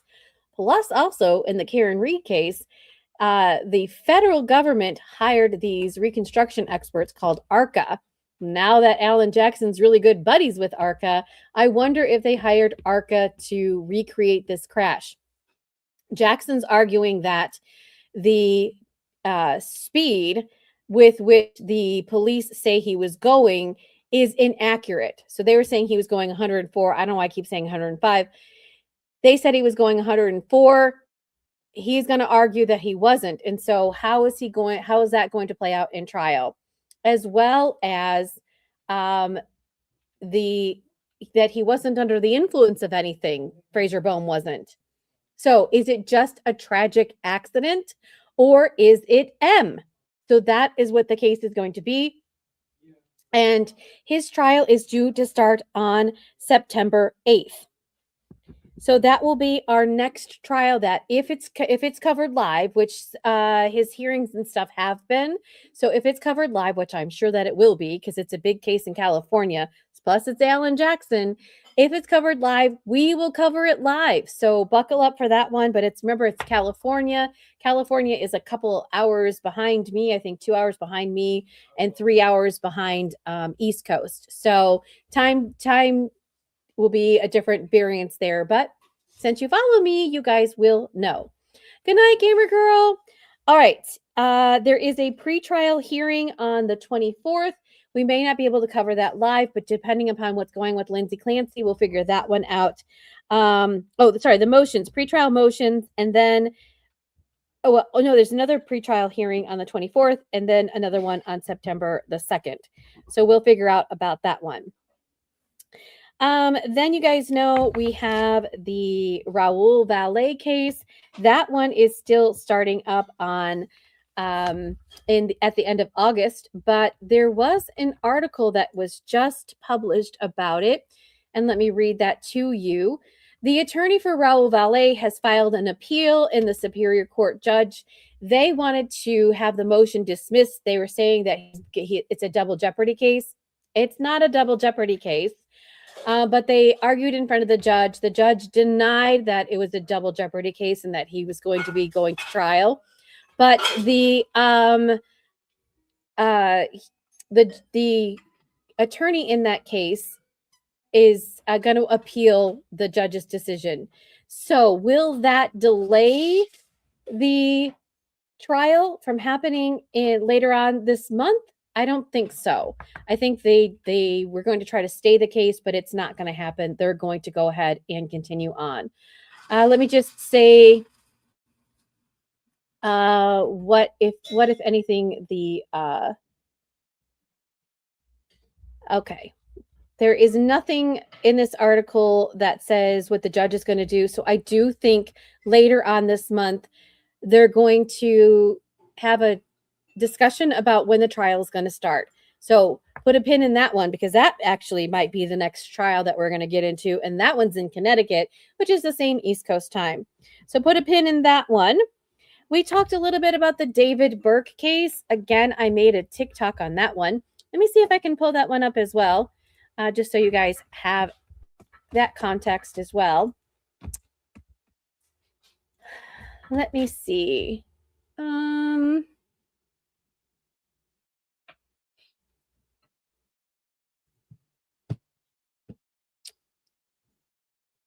I'm looking.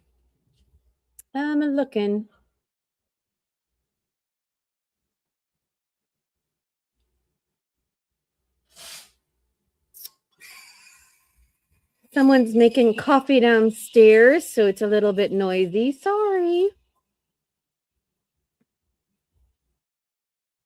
Oh, I'm not sure if I can find it. I suppose I could look on my TikToks. Hold please. I'll find it. 1 second.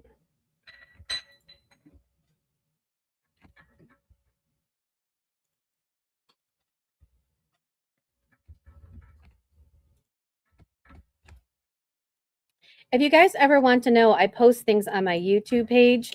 You can go to shorts and stuff like that, or you can go under the playlists and you can see who, what, where, when, how, and why.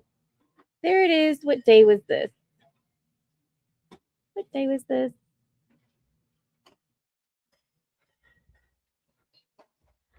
I see it, but I don't know what day it was. 1 second. I'll find it.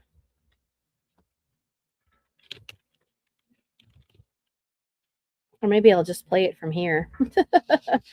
Hold on. Let's see what I can do.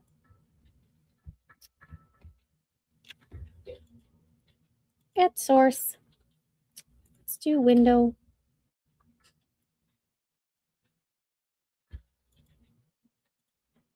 Oh, there it is. Okay.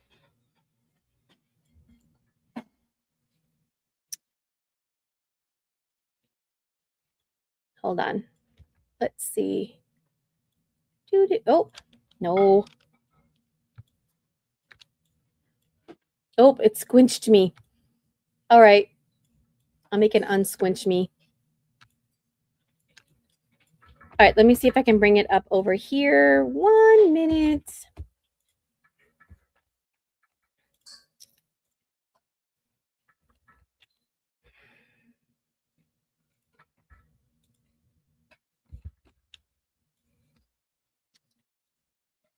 All right, it's right here. Hopefully you guys can hear it. Hang on just a second and let me play it and see. It's not very long. It's only like a minute. The singer David, aka David Burke, was in court today on a probable cause hearing. Remember that he is being charged with first-degree murder under special circumstances, lying in wait, financial gain, killing a witness, lewd and lascivious acts with a child under the age of 14, and unlawful mutilation of human remains. The allegations against him is that Burke groomed 14-year-old Celeste Rivas Hernandez, brought him to his rented Hollywood Hills home, and stabbed her multiple times. As you can recall, she was located in his Tesla at a tow yard. So, what is at stake here? They're having 10 witnesses over 3 to 7 days come in and testify what evidence they have against him in order to hold him over for his crimes. So, today, the LAPD robbery homicide unit testified. There were graphic testimony and photographs. The state presented the photographs of the trash bags found inside the Tesla, showing the victim's severed limbs, head, torso. I believe that also her fingers were dismantled, and that the images were very, very graphic and caused many distress throughout the courtroom. And then the district attorney took to the reporters outside of the courtroom and reminded everybody that this is just a probable cause hearing. This does not have to prove beyond a reasonable doubt at this time. So, what's going to happen next after these either 3 to 7 days of the 10 witnesses they go through? Judge Olmedo will have to decide whether this case will proceed to a criminal trial. So, make sure to like and follow. All right. So, as you heard, he had what's called a probable cause hearing. And what does that mean? That means that the prosecution gave all the evidence, not everything, but gave as much as they felt necessary to prove that he was the one that committed these and he needs to be held over for trial.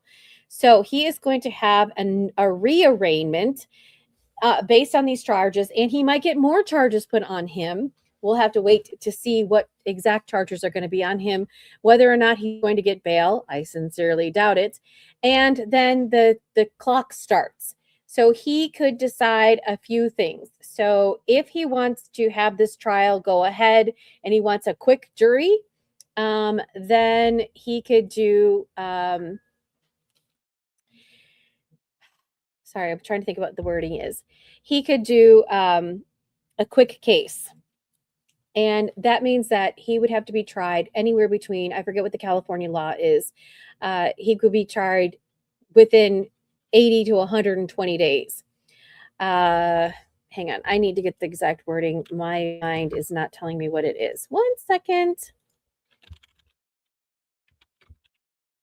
Speedy trial. That's it. Speedy trial. So if you are arrested in any, it doesn't matter whether it doesn't matter where you are. It doesn't matter. Each state is different, but each one you have a right to have a speedy trial. If you have a speedy trial, then it has to go to trial within whatever limited days there are in the court system. Most people don't, because you want to know what evidence the police has against you. And also, you want to help that the evidence that you get and you collect, you get all of it before you go to trial, right? As you know, in the Miles King case, they're still trying to get evidence. That happened in 2021. There's no speedy trial there. So you as the defendant, you have to waive your right to a speedy trial. They give you this, they read the law to you, and then you decide if you don't want a speedy trial, then you have to sign the waiver that you want to skip the speedy trial. So that is what's going to be presented to him at this arraignment. You've been accused of these charges. What are the charges? Do you get bail? Do you not get bail? I doubt it. And do you waive your right to a speedy trial? And then they set the next trial date, and then they try to set a court date, and you work backwards from there. And then, just like we saw in the Alex Murdaugh case, we get to hear all the pretrial motions and read all the things. What does the government have? What they don't have? What's going to come in and what isn't going to come in? Because whatever was said at the pretrial hearing, what I just described to you, may not come into evidence. The defense might get some of that thrown out. So that is the David Burke case. All right, so there are a couple of more that I haven't really talked about, but I'm just going to go over them in general. We know that Karen Reed has so many hearings and stuff. She actually had a hearing this week on the civil case. It is the wrongful death case in which she's being sued by the family and brother of John O'Keefe, stating that Karen Reed wrongfully M'd him, even though she was acquitted of the charges. It's a civil case. Just remember, you can bring anything up in a civil case. You can go see your neighbor because he cut his grass wrong, right? Doesn't mean you're going to win, right? So there was a hearing on that. I'm going to do a quick YouTube video, and I'll do a quick TikTok on that. So look out for that. Then we have Sandra Birchmore. Sandra Birchmore is also in Massachusetts. And it does also involve some of these police officers I was just talking about. That's right. Their grubby little hands are in another case. In Sandra Birchmore's case, it's very similar to Lindsay Clancy's because Sandra Birchmore's death was a escalation as well. And when they talked about the hyoid bone being broken and how the ligature was, that was what happened in her case. So Sandra Birchmore was a young 20-some-year-old girl. She was pregnant. She was having an inappropriate relationship with several police officers, one of which was named as Matthew Farwell. Matthew Farwell is married and has 3 children. His wife was getting ready to have their 3rd child at the same time Sandra was getting ready to have her baby. Matthew thought he was the father of her baby. It turns out we didn't know who the father of the baby was until after Sandra had been unalived. Turns out it's not Matthew's baby. Matthew has a twin brother. The twin brother was also having inappropriate relationships with her. Remember, this started when she was a teenager. So when I say inappropriate, it means she was underage when these relationships started. He too was having a relationship with her, but it turns out they did get the DNA because she has been unalived, and so has her baby, which is very sad. So Matthew Farwell has a twin brother. So if it's not him, it's not the twin brother because they share the same DNA because they're identical twins. So there is a 3rd person who's involved. We don't know who that is just yet. Now, the other thing too in Sandra Birchmore's case is that it's a federal case, which means that we don't get to watch it. But we can report out, and we do get the filings in that case. That case is going to trial, I think, in October. So stay tuned because we'll bring you all of that as well. Yes, so Sandra Birchmore was involved in it's called the Police Explorers Program. So they have a teenage program where they bring teenagers in. They tell them all about, what the police is like. They run boot camps. You go on ride-alongs. You learn all about police ins and outs to obviously, hopefully recruit them to be on the police force when they graduate high school, right? Well, they did more than that with her. So if you catch my drift, they did more. So what happened in Sandra Birchmore, again, is another shenanigans about the police in Massachusetts. Yes, she was explored, all right. She totally was. When Sandra Birchmore, I got to do a puzzle. Hold on, TikTokies. I got to do a puzzle. 1 second. Puzzle completed. So when Sandra Birchmore was found unalived, her parents were like, oh, no, because they said she did it to herself. Her death was an S-aside. I kid you not. And her parents was like, oh, no. She was planning to have this baby. She was working. She was going to have a baby shower. She was looking towards the future. She was never S-side. She was nowhere near that, right? She wasn't taking any medication. She wasn't having any thoughts. She wasn't saying anything. There was no indication that she was unhappy. And the police in the beginning were like, no, nothing to see here. There's nothing. She did it. That's it. End of case. And then the parents are like, no way, Jose. And I forget how the case got reopened, but the case got reopened. And remember when I talked about Karen Reed and that the feds were investigating something? The feds got involved in this case too. That's why it's in federal court. The feds got involved in this one too. So what happened, Missy? What happened with the Massachusetts State Police? Why didn't they think that this was an M instead of an S? Or why did they think it was an S instead of an M? Well, there are a couple of Massachusetts State Police officers in Canton Police, because she lived in Canton, you guys. She lived in Canton. This happened in Canton. When they went to go look at her communications in whatever devices they were looking at, they were like, nothing to see here. There's nothing here. When they went to reinvestigate this case, they found over 300,000 messages on her laptop between her and Matthew Farwell and some of these other hooligans. And in it, they talked specifically all about him being the baby daddy.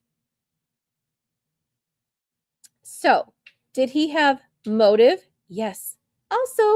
Also, there is video evidence of a man looking very similar to him in body type and everything coming to her. So there's a text message from her to him about him coming over to her house. And magically, there's a man who looks just like him in the lobby of her apartment. He goes up into the elevator around the time of her unaliving and comes down the elevator and leaves. You know, I don't have a police detective badge, but one can infer that maybe this person had something to do with it. He fits the description of a person that she was having an affair with. And let's see, he's in her apartment complex at the same time. Oh my gosh, I solved it. But what did the police do? There's nothing to see here. He couldn't have done it. He's one of us, right? He's a fellow police officer, even though he's from a different town. He's from Stoughton, but they're all connected.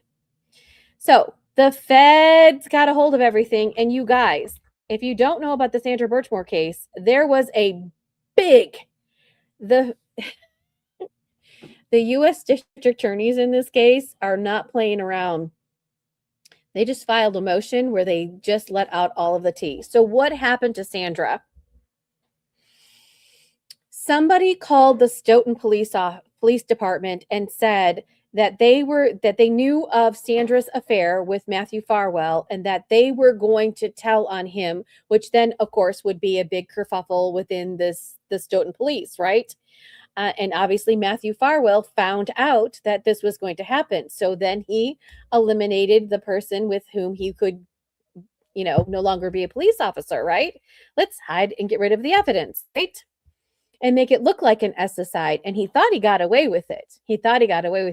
By the way, you guys, he also made some text messages after this happened that is definitely consciousness of guilt. Consciousness of guilt.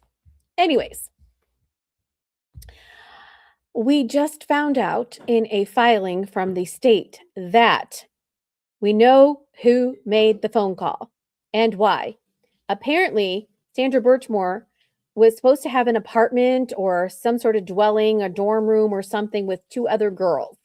And she may have bailed out on it. And so she owed them some money. But they knew her secret. And they blackmailed her, stating, if you don't give us this money, then we're going to go and call the Stoughton police and tell them about your affair. I don't know what Sandra said, but that's what is in this motion. So we know contextually who made that call. They said they were going to call the FBI, but they did call the Stoughton police, which then led Matthew to do what he did. So Matthew Farwell going to be tried in October. And remember, he is innocent until proven guilty in a court of law.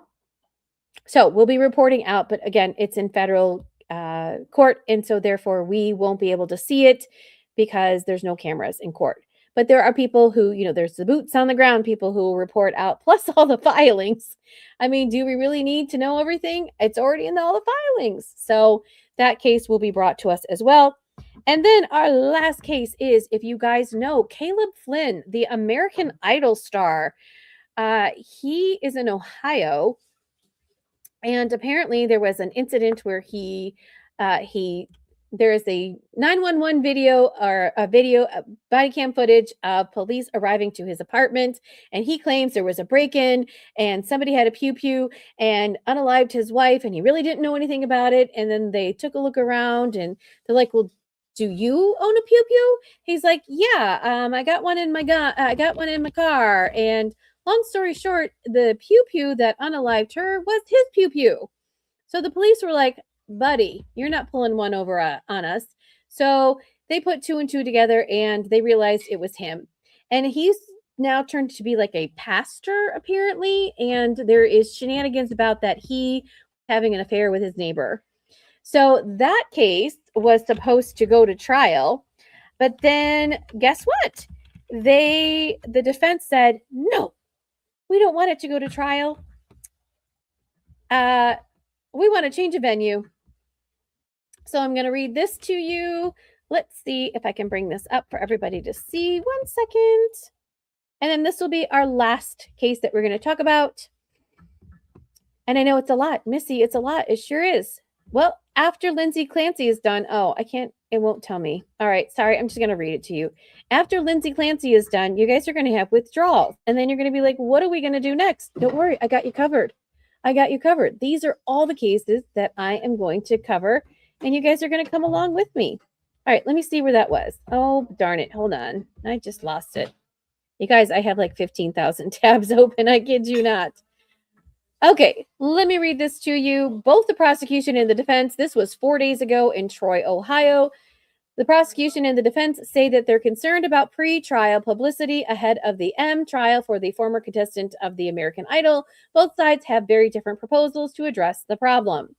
Caleb Flynn, who is 40, pled not guilty to charges of aggregated M and felonious A, tampering with evidence, because he tried to clean up the crime scene, intimidation of a witness, attorney, or victim in a criminal case. Prosecutors say the defendant unalived his wife, Ashley Flynn, who was 37, on February 16th, 2026. You guys, this case just happened earlier this year. So remember about cases that want a speedy trial? He wants a speedy trial, but then he doesn't want one. So then he called the police claiming there was a burglary and that the intruder shot his wife. Investigators determined that there was no break-in and said that Caleb Flynn did it himself. In a motion filed on Monday, Caleb Flynn's defense asked the judge, Jeannie Pratt, to move the upcoming trial out of Miami County. This is in Ohio. Miami County residents have been consumed by news reports, internet articles, social media commentary, and broadcast segments from courtroom proceedings, because the proceedings have been live. The motion read, the volume, the tone, and the pervasiveness of this coverage over the past 6 months has entirely saturated the jury pool to such an extent that a fair and impartial trial cannot be held in this county. Caleb Flynn's defense argued that the Miami County has a small population of only 113,396 across 5 primary cities. The publicity was exacerbated, the motion argued by the defense, and the victim's status within the community. The defendant described himself as a music pastor when he appeared on the 12th season of the reality series American Idol. He was eliminated after the first rounds in Hollywood. Ashley Flynn worked as a substitute teacher and a 7th grade volleyball coach. The defense said that Court TV, alongside local TV stations in Dayton, Cincinnati, and Youngstown, much of the coverage has been contained information that highly is inflammatory and prejudicial.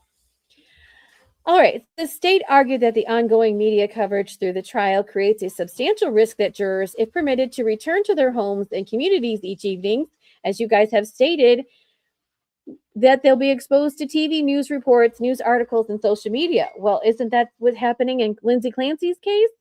So there's no hearing date has been scheduled, and the trial is slated to begin September 17th.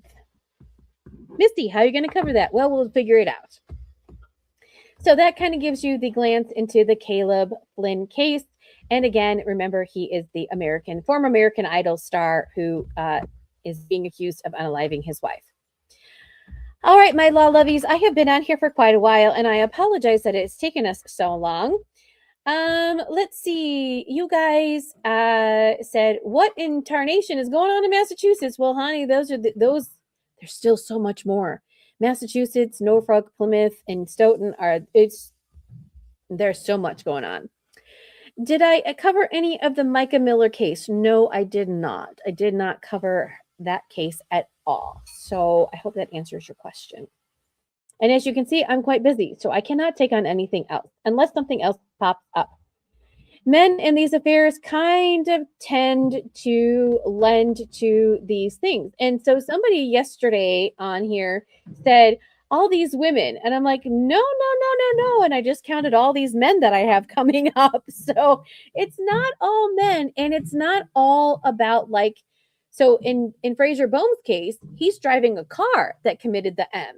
That's different than the MMM, right? It's different than a pew pew or a ee. So that's a different type of case that we're going to bring, which is really, really interesting if you're interested in how the M law applies to motor vehicles. And as I said, in the George Pino case, he was found not guilty in that case. And that was a very emotionally charged case where you're talking about 17-year-old teenagers who went on a leisurely boat ride and then didn't make it home to mommy and daddy. They were going to be seniors in high school. And, you know, that one's pretty bad. The Ohio teenager. Gamer Girl, tell me which one you're talking about. Because somebody gave me one recently as well. I don't know which one the Ohio teen.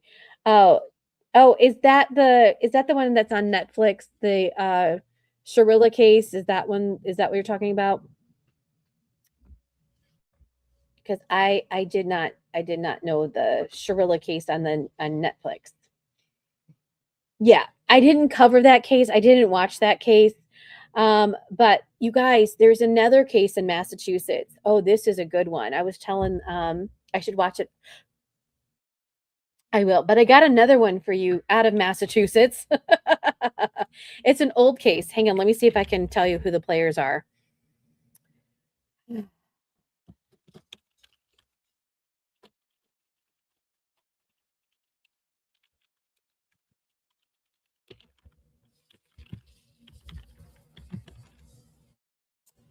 Hang on, I got it. Okay.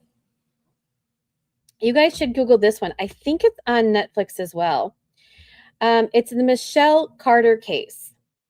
Michelle Carter was convicted of involuntary M in Massachusetts for using text messages and phone calls to urge her 18-year-old boyfriend, Conrad Roy III, to unalive himself in July of 2014.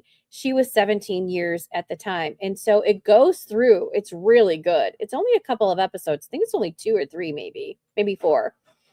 It goes through how they're convicting her and he did it to himself, but they're convicting her. And the reason why is that they were texting each other during this time. And this is the Michelle Carter case. So this is one, I think it's on Netflix. Let me see if it's on Netflix.